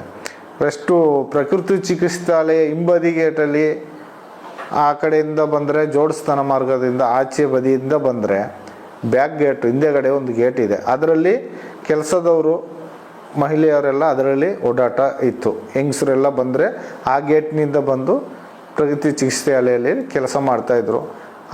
ಆ ಮಾರ್ಗದಲ್ಲಿ ಮುಖ್ಯವಾದವರು ಅಂದರೆ ಧೀರಜ್ ಕಿಲ್ಲಾ ಇರ್ಬೋದು, ಮಲ್ಲಿಕ್ ಜೈನ್ ಇರ್ಬೋದು, ಉದಯ್ ಜೈನ್ ಇರ್ಬೋದು, ಅವರೆಲ್ಲ ಅಲ್ಲಿ ಆ ಕಡೆ ಮನೆ ಪಕ್ಕ ಇರೋದ್ರಿಂದ ಆ ಕಡೆಯಿಂದ ಬರ್ತಾ ಹೋಗ್ತಾ ಇದ್ದರು. ಆ ಗೇಟನ್ನು ಈ ಕೇಸ್ ಆದ ನಂತರ ಅದನ್ನು ಕ್ಲೋಸ್ ಮಾಡಿಬಿಟ್ರು. ಈ ಕೇಸು ಬಂದ ತಕ್ಷಣವೇ ಆ ಗೇಟನ್ನು ಅಲ್ಲಿ ಕ್ಲೋಸ್ ಮಾಡಿದರು. ಅಲ್ಲಿ ಬೀಗ ಹಾಕಿ ಒಂದು ಜಂಕ್ ಸೀಟನ್ನು ಇಟ್ಟುಬಿಟ್ರು. ಆ ಗೇಟಿನ ಎದುರುಗಡೆ ಒಂದು ಮನೆ ಇದೆ. ಆ ಮನೆಯಲ್ಲಿ ವಾಸ ಇದ್ದರು, ಒಂದು ಕುಟುಂಬ ವಾಸ ಇತ್ತು. ವಾಸ ಇರಬೇಕಾದ್ರೆ ಆ ಕುಟುಂಬದ ಯಜಮಾನ ಅವನು ತೀರ್ಕೊಂಡ. ಅವನನ್ನು ಆ ಮನೆ ಬದಿಯಲ್ಲೇ ನಮ್ಮನ್ನು ಸುಟ್ಟಾಕಿಸಿದರು. ಕಟ್ಟಿಗೆಯನ್ನು ತಗೊಂಡೋಗಿ ಇಟ್ಟು ಅವನನ್ನು ನಾವೇ ಸುಟ್ಟಾಕಿದ್ವಿ. ಧರ್ಮಸ್ಥಳದಿಂದ ಟ್ರ್ಯಾಕ್ಟರ್ನಲ್ಲಿ ಕಟ್ಟಿಗೆ ತಗೊಂಡೋಗಿ ಕಟ್ಟಿಗೆಯನ್ನು ಇಟ್ಟು ನಾವು ಸುಟ್ಟಾಕಿದ್ವಿ. ಕಾರಣ ಆ ಜಾಗ ಧರ್ಮಸ್ಥಳಕ್ಕೆ ಬೇಕು, ಅದಕ್ಕಾಗಿ ಅವನನ್ನು ಅಲ್ಲಿ ಸುಟ್ಟಾಕಿದ್ರು. ಅದರ ನಂತರ ಅದರ ಮುಂಚೆನೇ ಅಲ್ಲಿದ್ದ ಜಾಗವನ್ನು ಅವರಿಗೆ ವಶೀಕರಣ ಮಾಡಿಕೊಂಡಿದ್ದಾರೆ. ಇದು ನನಗೆ ಗೊತ್ತಿದ್ದ ಮಾಹಿತಿ. ಒಂದಿನ ನಾನು ಊರಿಗೆ ಹೋಗಿದ್ದೆ. ನಡುರಾತ್ರಿ ಬಾಲಕೃಷ್ಣ ಮ್ಯಾನೇಜರ್ ಫೋನ್ ಮಾಡಿ ಎಲ್ಲಿ ಹೋಗಿದ್ಯಾ, ಎಲ್ಲಿ ಸತ್ತಿದ್ದೀನಿ ನೀನು ಮಾರೆ, ಇಲ್ಲಿ ಎರ ಬಿದ್ದರೆ ತೆಗಿಲಿಕ್ಕೆ ಜನ ಇಲ್ಲ, ನಾಯಿ ಸತ್ರ ತೆಗಿಲಿಕ್ಕೆ ಜನ ಇಲ್ಲ, ಕಸ ಗುಡಿಸೋರು ಯಾರು, ನಿನ್ನಷ್ಟಿಗೆ ನಿನ್ನ ಇಷ್ಟಕ್ಕೆ ರಜೆ ಮಾಡಿ ಹೋದರೆ ಯಾರು ಕೇಳಿ ರಜೆ ಮಾಡಿದೆ ಅಂತ ಕೇಳಿದರು. ಕೇಳುವಾಗ ನಾನು ಬಾಲಕೃಷ್ಣ ಮ್ಯಾನೇಜರ್ ಹತ್ರ ಹೇಳಿದೆ, ಚಂದ್ರಶೇಖರ್ ಭಟ್ರ ಹತ್ರ ಕೇಳಿದ್ದೀನಿ ಸರ್ ಅಂತ. ಕೂಡಲೇ ಅವರು ನನಗೆ ಫೋನ್ ಮಾಡಿದರು, ನೀ ಬೇಗ ಬರೋದಾದರೆ ಬಂದು ಕೆಲಸಕ್ಕೆ ಸೇರು, ಇಲ್ಲಾಂದರೆ ನಿನ್ನ ಮನೆಗೆ ರೂಮ್ಗೆ ಬೀಗ ಹಾಕ್ತಾರೆ, ನಿನಗೆ ಕೆಲಸ ಇಲ್ಲ, ಎಲ್ಲ ಬೈತಾರೆ, ಬೇಗ ಬಾ ಅಂತ ಹೇಳಿದರು. ನಾನು ಆ ಕೂಡಲೇ ಹೊರಟು ಬಂದೆ. ಬರಬೇಕಾದ್ರೆ ಒಂದು 10 ಗಂಟೆ ಸಮಯ ಇರಬೇಕು ಬೆಳಿಗ್ಗೆ. ಅಷ್ಟೊತ್ತಿಗೆ ಒಂದು 2-3 ವ್ಯಾನ್ 4-5 ವ್ಯಾನ್ ಬಂತು. ವ್ಯಾನ್ನಲ್ಲಿ ನಾಯಿ ಎಲ್ಲ ಕರ್ಕೊಂಡು ಬಂದರು. ಕರ್ಕೊಂಡು ಬರುವಾಗ ಅಲ್ಲಿ ಏನ ಇದೆ ಅಂತ ಗೊತ್ತಾಯಿತು. ಹೋದೆ. ಅಷ್ಟಾಗುವಾಗ ನನಗೆ ಗೊತ್ತಾಯಿತು ಅದು ಸೌಜನ್ಯನ ಶವ ಅಂತ ಮತ್ತೆ ಗೊತ್ತಾಯಿತು. ಇವಾಗ ಬಂದವರು ಮಂಗಳೂರಿಂದ ಪೊಲೀಸ್ನವರು ಯಾರು ಬಂದರು ಈ ಕಾರ್ನಲ್ಲಿ, ಇವರೆಲ್ಲ ಯಾರು ಡೆಡ್ ಬಾಡಿ ಇದ್ದ ಜಾಗಕ್ಕೆ ಹೋಗಲಿಲ್ಲ. ಬೆಳ್ತಂಗಡಿ ಪೊಲೀಸು, ಧರ್ಮಸ್ಥಳ ಪೊಲೀಸು ಮಾತ್ರ ಡೆಡ್ ಬಾಡಿ ಹತ್ರ ನಿಂತರು. ಅಲ್ಲದೆ ಇವರೆಲ್ಲ ರೋಡ್ನಿಂದ ಹೊರಗಡೆ ನಿಂತ್ಕೊಂಡ್ರು. ಮತ್ತು ಅವರು ಏನು ಮಾಡಿದ್ರು, ಅರ್ಧ ಗಂಟೆ 1/4 ಗಂಟೆ ಕಾರ್ಯಾಚರಣೆ ಮಾಡಿ ಪೊಲೀಸ್ನವರು ನಾಯಿ ಕರ್ಕೊಂಡು ಹೊರಟರು. ಮತ್ತು ಡೆಡ್ ಬಾಡಿ ತಗೊಂಡು ಹೋದರು. ಆನಂತರ ಗೊತ್ತಾಯಿತು ಡೆಡ್ ಬಾಡಿ ಸೌಜನ್ಯದು ಅಂತ. ಅದರ ನಂತರ ನೋಡಿದರೆ ಹಿಂದೆಯೇ ಬಾಲಕೃಷ್ಣ ಪೂಜಾರಿ ಅಂತ ಇದ್ದಾರೆ, ಅವರು ಸೌಜನ್ಯನ ತಾಯಿಯನ್ನು ಕರ್ಕೊಂಡೋಗಿ ಬೆನಕ ಹಾಸ್ಪಿಟ್ಲಲ್ಲಿ ಕೂಡಿ ಹಾಕಿದರು. ಇವಳು ಅಸ್ವಸ್ಥಲಾಗಿದ್ದಾಳೆ, ಮಾನಸಿಕ ಆಗಿದ್ದಾಳೆ, ಇವಳನ್ನು ಯಾವುದೇ ಕಾರಣಕ್ಕೂ ಹೊರಗೆ ಬಿಡಬೇಡಿ ಅಂತೇಳಿ ಅಲ್ಲಿ ಕೂಡಿ ಹಾಕಿದರು. ಅವ್ರ ತಂದೆಯನ್ನು ಸಾಕ್ಷಿ ಹೇಳಲಿಕ್ಕೆ ಅಂತೇಳಿ ಬೆಳ್ತಂಡಿ ಪೊಲೀಸ್ ಸ್ಟೇಷನ್ಗೆ ಕರ್ಕೊಂಡು ಹೋದರು. ಸರಿ, ಅದ್ರ ನಂತರ ಏನಾಯಿತು ನನಗೆ ಗೊತ್ತಾಗಲಿಲ್ಲ. ನಾನು ಇಲ್ಲಿ ಕೆಲಸ ಮಾಡಿ ನನ್ನಷ್ಟಕ್ಕೆ ಕೆಲಸ ಎಲ್ಲ ಮುಗಿಸಿ ಒಂದು 11 ಗಂಟೆ ಆಗುವಾಗ ನಾವು ಹೋಗಿ ನೋಡಿ ಬರುವಪ್ಪ ನಮ್ಮೂರ ಹೆಣ್ಣು ಮಕ್ಕಳು ಹೇಗೆ ಏನು ಅಂತ ನೋಡುವಂತ ಹೋಗುವಾಗ ಅಲ್ಲಿ ರಸ್ತೆಯಲ್ಲಿ ಬೆದರು ಬೊಂಬೆಲ್ಲ ಇಟ್ಟು ಬ್ಯಾರ್ಲು ಇದೆಲ್ಲ ಡ್ರಮ್ ಎಲ್ಲ ಇಟ್ಟಿದ್ರು. ಯಾವುದೇ ಹೆಣ ಹೋದ್ರು ಆ ಥರ ಇಡೋದಿಲ್ಲ. ಈ ಹೆಣಕ್ಕೆ ಮಾತ್ರ, ಈ ಡೆಡ್ ಬಾಡಿ ಕೊಂಡೋಗುವಾಗ ಮಾತ್ರ ಆ ಥರ ಇಟ್ಟಿದ್ದಾರೆ. ಮತ್ತು ಅಲ್ಲಿ ಹೋಗಿ ನೋಡುವಾಗ ಕನ್ನಡಿ ಎಲ್ಲ ಬಂದಾಗಿದೆ, ಕನ್ನಡಿ ಸಮೇತ ಓಪನ್ ಇಲ್ಲ. ಸರಿ, ನಾವು ನೋಡುವಾಗ ಅಲ್ಲಿ ರೂಮ್ ಬಾಯ್ನವರು 4-5 ಜನ ಇದ್ದಾರೆ, ಮತ್ತು ಧರ್ಮಸ್ಥಳ ಪೊಲೀಸೇ ಅಲ್ಲಿ ಇದ್ದರು. ನಾನು ನೋಡಿಕೊಂಡು ನನ್ನಷ್ಟಿಗೆ ಬಂದೆ. ಯಾಕಂದರೆ ನಾನು ಎಣ್ಣೆ ತೆಗೆಯೋದ್ರಿಂದ ನನ್ನನ್ನು ಏನು ಕೇಳಲಿಲ್ಲ. ನನ್ನಷ್ಟಿಗೆ ಹೋಗಿ ಬಂದೆ. ಹಾಗೆ ಸ್ವಲ್ಪ ಸಮಯ ಹೋಗ್ತಾ ಒಂದು ಸ್ವಲ್ಪ ದಿನಗಳು ಹಾಗೆ ದಿನ ಕಳೆದ ಹೋಗ್ತಾ ಇದ್ದಂಗೆ ರವಿ ಪೂಜಾರಿ ಸ್ವಲ್ಪ ಎಣ್ಣೆ ಹಾಕ್ಕೊಳ್ತಾ ಇದ್ದ. ಎಣ್ಣೆ ಹಾಕ್ಕೊಂಡು ಅವನಷ್ಟಕ್ಕೆ ಅವನು ಸ್ವಲ್ಪ ಅದು ಏನು ಅಂದರೆ ಭಯನಟದಲ್ಲಿ ಸ್ವಲ್ಪ ಭಯಭೀತಿ ಬಿದ್ದಿದ್ದ, ಮುಖ ಎಲ್ಲ ಭಯಭೀತಿ ಇತ್ತು. ಆ ಟೈಮ್ಗೆ ನಾನು ಕೇಳಿದೆ, ಯಾಕೆ ಮರೆ ಈ ಥರ ಇದೆಯಾ, ಎಣ್ಣೆ ಹಾಕ್ಕೊಂಡು ಈ ಥರ ತಿರುಗ್ತೀಯ ಅಂತ. ಅಲ್ಲಿ ನೆಸ್ಕಾಫಿ ಅಂಗಡಿಯವರು ಇದ್ದರು. ಅವ್ರ ಹತ್ರ ಒಂದು 2-3 ಸಾವಿರ ರೂಪಾಯಿ ದುಡ್ಡು ಇವನು ಸಾಲ ಕೊಟ್ಟಿದೆ ಅಂತ ಅವನೇ ಹೇಳಿದ ನನ್ನ ಹತ್ರ. ಮತ್ತು ಮನೆಯಲ್ಲಿ ಒಂದು 8,000 ದುಡ್ಡು ಕೊಟ್ಟು ಬಂದಿದ್ದೇನೆ ಅಂತ ಹೇಳ್ದ. ಇಷ್ಟು ದುಡ್ಡು ಎಲ್ಲಿಂದ ಬಂತು ಮಾರೆ ಅಂತ ನಾನು ಕೇಳಿದೆ. ನನಗೆ ಸಣ್ಣದನಿಗಳಿಗೆ ಕರೆದು ಕೊಟ್ಟರು ಮಾರೆ 25,000 ಅಂತ ಹೇಳ್ದ. ಮತ್ತು ಹೋಗಿ ಮಾರೆ, ಸಣ್ಣದನಿಗಳು ಮದುವೆ ಆದವ್ರಿಗೆ ಮಾತ್ರ ಸಾಲ ಕೊಡೋದು, ನಿನಗೆ ಮದುವೆ ಆಗಿಲ್ಲ, ನಿನಗೆ ಯಾಕೆ ಸಾಲ ಕೊಡ್ತಾರೆ ಅಂತ ಹೇಳುವಾಗ, ಹೋಗು ಮಾರೆ ನಿನಗೆ ಎಂತ ಗೊತ್ತು, ನಿನ್ನ ಕೆಲಸ ನೋಡು ಹೋಗು ಅಂತ ಹೇಳಿದ. ಮತ್ತು ಯಾಕೆ ಮಾರೆ ಇಷ್ಟು ಟೆನ್ಷನಲ್ಲಿದೆಯಾ, ಏನಾಯಿತು ಏಕೆ ಅಂತ ಹೇಳುವಾಗ ಭಯಭೀತನಾಗೇ ಇದ್ದ ಪಾಪ. ನನಗೆ ಅವ್ನು ನೋಡುವಾಗ ಬೇಜಾರಾಗ್ತಾಯಿತ್ತು. ಇಷ್ಟು ದಿವಸದಲ್ಲಿ ನಾನು ಆ ಥರ ಅವನ ಬೇಜಾರಿನಲ್ಲಿ ನಾನು ನೋಡಲಿಲ್ಲ. ಚಂದದಲ್ಲಿ ನಕ್ಕೊಂಡು ಖುಷಿಯಲ್ಲಿ ಇರ್ತಿದ್ದ, ಹಾಗೆ ದೆವ್ವ ಬಡ್ದಾಗೆ ಇದ್ದ. ಈಗ ಕೇಳುವಾಗ ಈ ಥರ ಹೇಳ್ದ, ನಿನಗೆ ವಿಷಯ ಅಂತ ಗೊತ್ತಿಲ್ಲ, ಹೋಗು ಮಾರೆ, ನಾನು ಹೇಳೋದಿಲ್ಲ, ನಿನಗೆ ಏನು ಗೊತ್ತು, ಹೋಗು ಮಾರೆ ಅಂತ ಹೇಳಿದ. ಹಾಗೆ ಏನು ನೋಡುವ ಕೇಳುವ ಅಂತ ಹೇಳುವಾಗ, ಈಗ ಸೌಜನ್ಯ ಹೇಗೆ ಸತ್ಲು ನಿನಗೆ ಗೊತ್ತಾ ಅಂತ ಕೇಳಿದ. ಕೇಳುವಾಗ ಏನು ಮಾರೆ ಆಶ್ಚರ್ಯ, ನಿನ್ನ ಹೇಳೋದು ನಾನು ನಂಬಲಿಲ್ಲ ಮಾರೆ, ಹೋಗು ಮಾರೆ ಅಂತ ಹೇಳಿದೆ. ಹೋಗು ಅಂತ ಹೇಳಿದೆ. ಸರಿ ಹೇಳು ಮಾರೆ ಏನು ಅಂತ ಹೇಳುವಾಗ, ಈ ಥರ ಇದನ್ನು ಸಣ್ಣದನಿಗಳೇ ಮಾಡಿದ್ದು ಮಾರೆ, ನಿನಗೆ ವಿಷಯ ಗೊತ್ತಿಲ್ಲ, ನೀನು ಹೋಗು. ಆವತ್ತು ನಾನು ಫೋನ್ ಮಾಡುವಾಗ ಬಂದಿದ್ರೆ ನಿನಗೆ ಗೊತ್ತಾಗ್ತಿತ್ತು, ನೀನು ಫೋನ್ ಮಾಡುವಾಗ ಬರಲಿಲ್ಲಲ್ಲ, ಆಗ ನಾನೆಲ್ಲ ಇದ್ದದು, ನನಗೆಲ್ಲ ಗೊತ್ತು, ನಿನ್ನ ಹತ್ರ ಹೇಳಲಿಕ್ಕೆ ಏನಿಲ್ಲ, ಹೋಗು ಮಾರೆ, ನೀ ಯಾರಿಗೆ ಹೇಳ್ಬೇಡ ಅಂತೇಳಿ ಇದು ಮಾಡಿಬಿಟ್ಟ. ಆನಂತರ ನಾನು ಸುಮ್ಮನೆ ಆದೆ. ಸರಿ, ಇದು ಈ ಥರ ಹೇಳಿದ್ದಾನೆ ಅಂತ ಕೇಳುವಾಗ ಮತ್ತೆ 25,000 ಅವರು ದನಿಗಳು ಕರೆದು ಕೊಟ್ಟಿದ್ದಾರಂತೆ ಅವನಿಗೆ ಸಾಲ. 25,000ದಲ್ಲಿ ಮನೆಯಲ್ಲಿ ಸ್ವಲ್ಪ ಹಣ ಕೊಟ್ಟು ರೇವತಿ ಹತ್ರ ಒಂದು 2,000-3,000 ಸಾಲ ಕೊಟ್ಟದ ಅವನೇ ಹೇಳಿದ ನನ್ನ ಹತ್ರ. ಮತ್ತು ಅವ್ರ ಹತ್ರ ಮಾತಾಡ್ಕೊಂಡಿದ್ದಾಗಲೇ ನನಗೆ ಈ ಮಾತು ಸತ್ಯ ಹೇಳಿದ ಅವನು. ಹೇಳಿದ ನಂತರ ನನಗೆ ಸ್ವಲ್ಪ ತುಂಬ ಫೀಲಿಂಗ್ ಆಯಿತು, ಭಾರಿ ಬೇಜಾರಾಯಿತು, ಈ ಥರ ಆಯ್ತೆ ಅಂತ. ಅಷ್ಟು ಚಿಂತನೆ ಮಾಡುವಾಗಲೇ ಅವನು ಮರುದಿವಸ ಹ್ಯಾಂಗಿಂಗ್ ಮಾಡಿಕೊಂಡಂತ ಸುದ್ದಿ ಹೇಳ್ತಾರೆ. ಹಾಗೆ ಹೇಳುವಾಗ ನನಗೆ ತುಂಬ ಬೇಸರ ಆಯಿತು. ಯಾಕಂದರೆ ಹ್ಯಾಂಗಿಂಗ್ ಮಾಡಿಕೊಂಡ ಅಂತ ಮರುದಿವಸ ಬೆಳಿಗ್ಗೆ ಹೇಳ್ತಾ ಇದ್ದಾರೆ. ಮರುದಿವಸ ಬೆಳಿಗ್ಗೆ ಹೋಗಿ ಇದೇ ಇಟರ್ನ ಹೋಟ್ಲಲ್ಲಿ ಹೋಗಿ ಬನ್ಸು ತಿಂದು ಕಾಫಿ ಕುಡಿದು ಟೀ ಕುಡಿದು ಬಂದಿದ್ದಾನೆ, ಬಂದು ಪೇಪರ್ ಓದಿ ಬಂದಿದ್ದಾನೆ ಅಂತ ಹೇಳ್ತಾರೆ. ಬಂದು ರೂಮಿಗೆ ಬಂದವ, ಅವು ಗಂಜಿ ಊಟ ಸಹ ಮಾಡಿಲ್ಲ. ಆ ತಕ್ಷಣ ಬೆಳಗಿನ ಜಾವ 7-7:30 ಇರ್ಬೋದು. ಅಷ್ಟೊತ್ತಾಗುವಾಗ ಅವನನ್ನು ಹ್ಯಾಂಗಿಂಗ್ ಮಾಡಿಕೊಂಡು, ಆಗ ನಾವು ಪರಕೆ ತಗೊಂಡು ಹೋಗ್ತಾ ಇದ್ವಿ ಗುಡಿಸ್ಲಿಕ್ಕೆ. ನಮ್ಮನ್ನು ಸಮೇತ ಒಳಗೆ ಬಿಡಲಿಲ್ಲ ಅಂತ ಹೇಳಿದರು. ನಮ್ಮನ್ನು ಬಿಡಲಿಲ್ಲ ಅಂತ ಹೇಳುವಾಗಲೇ ನನಗೆ ತುಂಬ ಬೇಸರ ಆದ ಸಂಗತಿ ಅಂದರೆ, ಅವತ್ತು ತುಂಬ ಬೇಸರ ಆಯಿತು. ಯಾಕಂದರೆ ನನ್ನೊಟ್ಟಿಗೆ ಇದ್ದವ ನನ್ನ ಫ್ರೆಂಡು ಒಂದು ನೋಡಲಿಕ್ಕೆ ಒಳಗೆ ಬಿಡಲಿಲ್ಲ. ಅಷ್ಟು ಪಕ್ಕ ಇಳಿಸಿ ಅವನನ್ನು ಇದು ಮಾಡಿದರು. ಹ್ಯಾಂಗಿಂಗು ಮಾಡಿದ್ದು ನನಗೆ 2 ಜನರ ಮೇಲೆ ಸಂಶಯ ಇದೆ. ಅದನ್ನು ನಾನು ಹೇಳಲಿಕ್ಕೆ ಇಷ್ಟಪಡೋದಿಲ್ಲ. ಯಾಕಂದರೆ ಅವರ ರೂಮ್ ಬಾಯ್ನವರೇ ಮಾಡಿದ್ದಾರೆ. ಯಾಕೆಂದರೆ ರಾಧಾಕೃಷ್ಣ ಇರ್ಬೋದು, ಯೋಗೇಶ ಇರ್ಬೋದು, ಇದ್ದರು ಆ ಟೈಮಿನಲ್ಲಿ. ಅವರೆಲ್ಲ ಬೈತಾ ಇದ್ರು ಅವನನ್ನು. ಯಾಕೆ ಅದನ್ನು ನಾನು ಫಾಲೋ ಮಾಡಿಕೊಂಡೇ ಇದ್ದೆ. ಯಾಕಂದರೆ ಇವರು ಯಾರೋ ಮಾಡಿ ಅವನನ್ನು ಇಷ್ಟು ಚಿಕ್ಕ ಕಂಬಿಯಲ್ಲಿ ಕಟ್ಟಾಕಿ ನ್ಯಾನಿಂಗ್ ಮಾಡಲಿಕ್ಕೆ ಸಾಧ್ಯನೇ ಇಲ್ಲ. ಅದನ್ನು ಪೊಲೀಸ್ ಬರೋ ಮುಂಚೆ ಇಳಿಸಿ ಸದ್ದೇ ಇಲ್ಲದೆ ಕೊಂಡೋಗಿ ಮನೆಗೆ ಇಟ್ಟು ಬಂದಿದ್ದಾರೆ. ಹಾಗೆ ಮಾಡಿ ಅವನ ಸದ್ದೇ ಇಲ್ಲ, ಅವನು ಏನಾದ, ಹೇಗೆ ಮಾಡಿದ್ರು, ಎಂಥದ್ದು ಸದ್ಯ ಸುಳಿವೇ ಇಲ್ಲದಾಗೆ ಮಾಡಿಬಿಟ್ರು. ಅವನು ಸತ್ತ ನಂತರ ನನಗೆ ತುಂಬ ಬೇಸರ ಆಯಿತು. ಅದೇ ದುಃಖದಲ್ಲಿ ನನಗೆ ಭಯ ಬರಲಿಕ್ಕೆ ಕಾರಣ. ಈಗ ಅಷ್ಟು ಒಂದು ರೂಮ್ ಬಾಯನ್ನು ಹೊರಗಡೆ ಕಾಡಿನಲ್ಲೋ ಅಲ್ಲ ನದಿ ತೀರದಲ್ಲೋ ಕಾಲು ಜಾರಿ ಬಿದ್ದು ಸತ್ತ ಅಂತಂದರೆ ನಾವು ನಂಬೋದು. ಇದು ಅವನು ಮಲಗುವ ಕೋಣೆಯಲ್ಲೇ ಹ್ಯಾಂಗಿಂಗ್ ಮಾಡ್ಕೊಂಡು ಸಾಯ್ತಾನೆ ಅಂದರೆ ಹಾಡಗಳಲ್ಲಿ ಯಾರು ನಂಬಲಿಕ್ಕೆ ಸಾಧ್ಯ ಇಲ್ಲ. ಈಗ ಕತ್ಲೆಗಾದರೆ ನಿದ್ದೆ ಮಾಡುವಾಗ ಸಾಯ್ತಾನೆ ಅಂತ ಹೇಳ್ಬೋದು, ಏನಾದರೂ ಒಂದು ಕಾರಣ ಹೇಳ್ಬೋದು. ಹಾಡು ಹಗಲಲ್ಲಿ 7-7:30 ಗಂಟೆಗೆ ಅವನು ಹ್ಯಾಂಗಿಂಗ್ ಮಾಡ್ತಾನೆ. ಅದು ಟಿಫನ್ ಮಾಡ್ಕೊಂಡು ಹೋಗಿ ಹ್ಯಾಂಗಿಂಗ್ ಮಾಡ್ತಾನೆ ಹಂಗಂತೇಳಿ ಪ್ರಚಾರ ಮಾಡ್ತಾರೆ, ಹ್ಯಾಂಗಿಂಗ್ ಮಾಡಿದ್ದಾನಂತ. ನಾನು ಹೇಳ್ತೀನಿ, ಸತ್ಯವಾಗಿ ಅವನು ಹ್ಯಾಂಗಿಂಗ್ ಮಾಡುವಂಥ ಪರಿಸ್ಥಿತಿಯೇ ಇಲ್ಲ. ಅಷ್ಟು ಒಳ್ಳೆಯ ಹುಡುಗ. ಈ ವಿಷಯ ಹೊರಗೆ ಬಂದ ತಕ್ಷಣವೇ ಅವನನ್ನು ಕೊಂದಾಕಿಬಿಟ್ರು. ಹೀಗೆ ಕೆಲವು ಸಾಕ್ಷಿಗಳನ್ನು ಕೊಂದಾಕಿಬಿಟ್ಟಿದ್ದಾರೆ, ಕೆಲವೊಂದು ಜನರನ್ನು ಸಾಯಿಸಿಬಿಟ್ಟಿದ್ದಾರೆ, ಸಸ್ಪೆನ್ಸಲ್ಲೇ ಮುಗಿಸಿಬಿಟ್ಟಿದ್ದಾರೆ. ಇದು ನಮಗೆ ಅರಿವಾಯಿತು, ಇದ್ರ ಅರಿವಾಯಿತು. ಇನ್ನು ನಮ್ಮನ್ನು ಕೊಲ್ಲಲಿಕ್ಕೆ ಹೆಚ್ಚು ದಿನ ಇಲ್ಲ. ನಾವು ಬದುಕಿದರೆ ಎಲ್ಲಿಯಾದರೂ ಭಿಕ್ಷೆ ಎತ್ತು ಬದುಕುವ. ಈ ಧರ್ಮಸ್ಥಳದ ಅನ್ನಧರ್ಮನ ಇಲ್ಲಿಗೆ ಮುಗೀತು ಅಂತೇಳಿ ತೀರ್ಮಾನ ಮಾಡಿದ್ವಿ. ನಾವು ಅಲ್ಲಿಗೆ ಊರು ಬಿಡಲಿಕ್ಕೆ ರೆಡಿಯಾಗಿದ್ವಿ.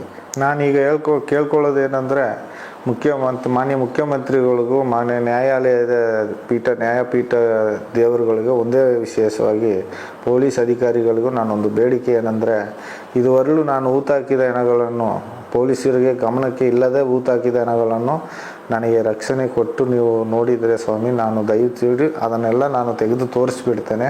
ಆದರೆ ಅಡ್ರೆಸ್ಸು ವಿವರ ಏನೂ ಇಲ್ಲದೆ ಊತಾಕಿದ ಹೆಣಗಳು ಆ ಆತ್ಮಗಳಿಗಾದರೂ ಶಾಂತಿ ಸಿಗ್ಬೋದು ಅಂತ ನಾನು ಮನಸ್ಸಲ್ಲಿ ನೆನೆಸ್ಕೊಂಡಿದ್ದೇನೆ. ಇನ್ನು ಮೇಲಾದರೂ ದಯವಿಟ್ಟು ಇದೊಂದು ಅವಕಾಶ ಮಾಡಿಕೊಡಿ ಸ್ವಾಮಿ.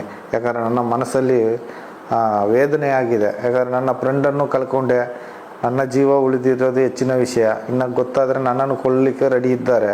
ನಾನು ಅದರಿಂದಲೇ ಈ ಬೇಡಿಕೆ ನಿಮ್ಮ ಮುಂದೆ ಇಟ್ಟಿದ್ದೇನೆ. ನನಗೆ ರಕ್ಷಣೆ ಕೊಟ್ಟು ನೀವು ದಯಮಾಡಿ ನನಗೊಂದು ಉಪಕಾರ ಮಾಡಿದರೆ, ನಾನು ಎಲ್ಲೆಲ್ಲಿ ಹೆಣ ಊತಾಕಿದ್ದೀನೋ ಅಷ್ಟು ಹೆಣಗಳನ್ನು ನಾನು ತೆಗೆದು ತೋರಿಸ್ತೇನೆ. ನೀವು ಆ ಉಳಿದ ಈಗ ಹೆಣಗಳು ಕಮ್ಮಿ ಆಗಿದೆ, ಈಗ ಹೆಣಗಳೇ ಬೀಳೋದಿಲ್ಲ ಅಂತ ಹೇಳಿದ್ದಾರೆ. ಅದು ಸಂತೋಷದ ಸುದ್ದಿ. ಆದರೆ ಇದ್ರ ಮುಂಚೆ ನಾವು ಊತಾಕಿದ ಹೆಣಗಳಿಗೆ ನಾನು ಪ್ರಾಯ ಪರಿಸ್ಥಿತಿ ಬೇಡ್ಕೊಳ್ತಾ ಇದ್ದೀನಿ. ಇದೊಂದು ಉಪಕಾರ ಮಾಡಿಕೊಡಿ ಸ್ವಾಮಿಗಳೇ. ಇದೇ ನಾನು ಬೇಡ್ಕೊಳ್ಳೋದು, ಕೊನೆಯಾಗಿ ನಾನು ಬೇಡ್ಕೊಳ್ತಾ ಇದ್ದೀನಿ ನಿಮ್ಮ ಹತ್ರ. ಯಾಕಂದರೆ ಕೊನೆಯ ಆಸೆ ಇದು. ನಾನು ಇನ್ನು ಎಷ್ಟು ದಿವಸ ಬದುಕ್ತೀನಿ ಅಂತ ಗೊತ್ತಿಲ್ಲ. ನನ್ನ ಯಾವುದೇ ಕುಟುಂಬಗಳಿಗೆ ಆಗಲಿ, ನನ್ನ ಸ್ವಂತ ಜನಗಳಿಗಾಗಲಿ, ನನ್ನ ಅಣ್ಣ ತಮ್ಮಂದಿರು, ಅಕ್ಕ ತಂಗಿ ಇರ್ಬೋದು, ಯಾವುದೇ ಒಂದು ಜೀವ ಹಾನಿ ಆದರೆ ಧರ್ಮಸ್ಥಳ ಮೇಲ್ವಿಚಾರಕರೇ ನನ್ನ ಮೇಲೆ ಹಲ್ಲೆ ಮಾಡಿ ಕೊಳ್ತಾರಲ್ಲದೆ ಬೇರೆ ಯಾರು ನನ್ನ ಜೀವಕ್ಕೆ ಹೊಣೆಗಾರಿಕೆ ಇಲ್ಲ. ಇದನ್ನು ನನ್ನ ಮನಸ್ಫೂರ್ತಿಯಾಗಿ ಹೇಳ್ಕೊಳ್ತಾ ಇದ್ದೀನಿ. ಇದು ಕೊಡೇ ಬೇಡಿಕೆ ನಂದು ಸ್ವಾಮಿ.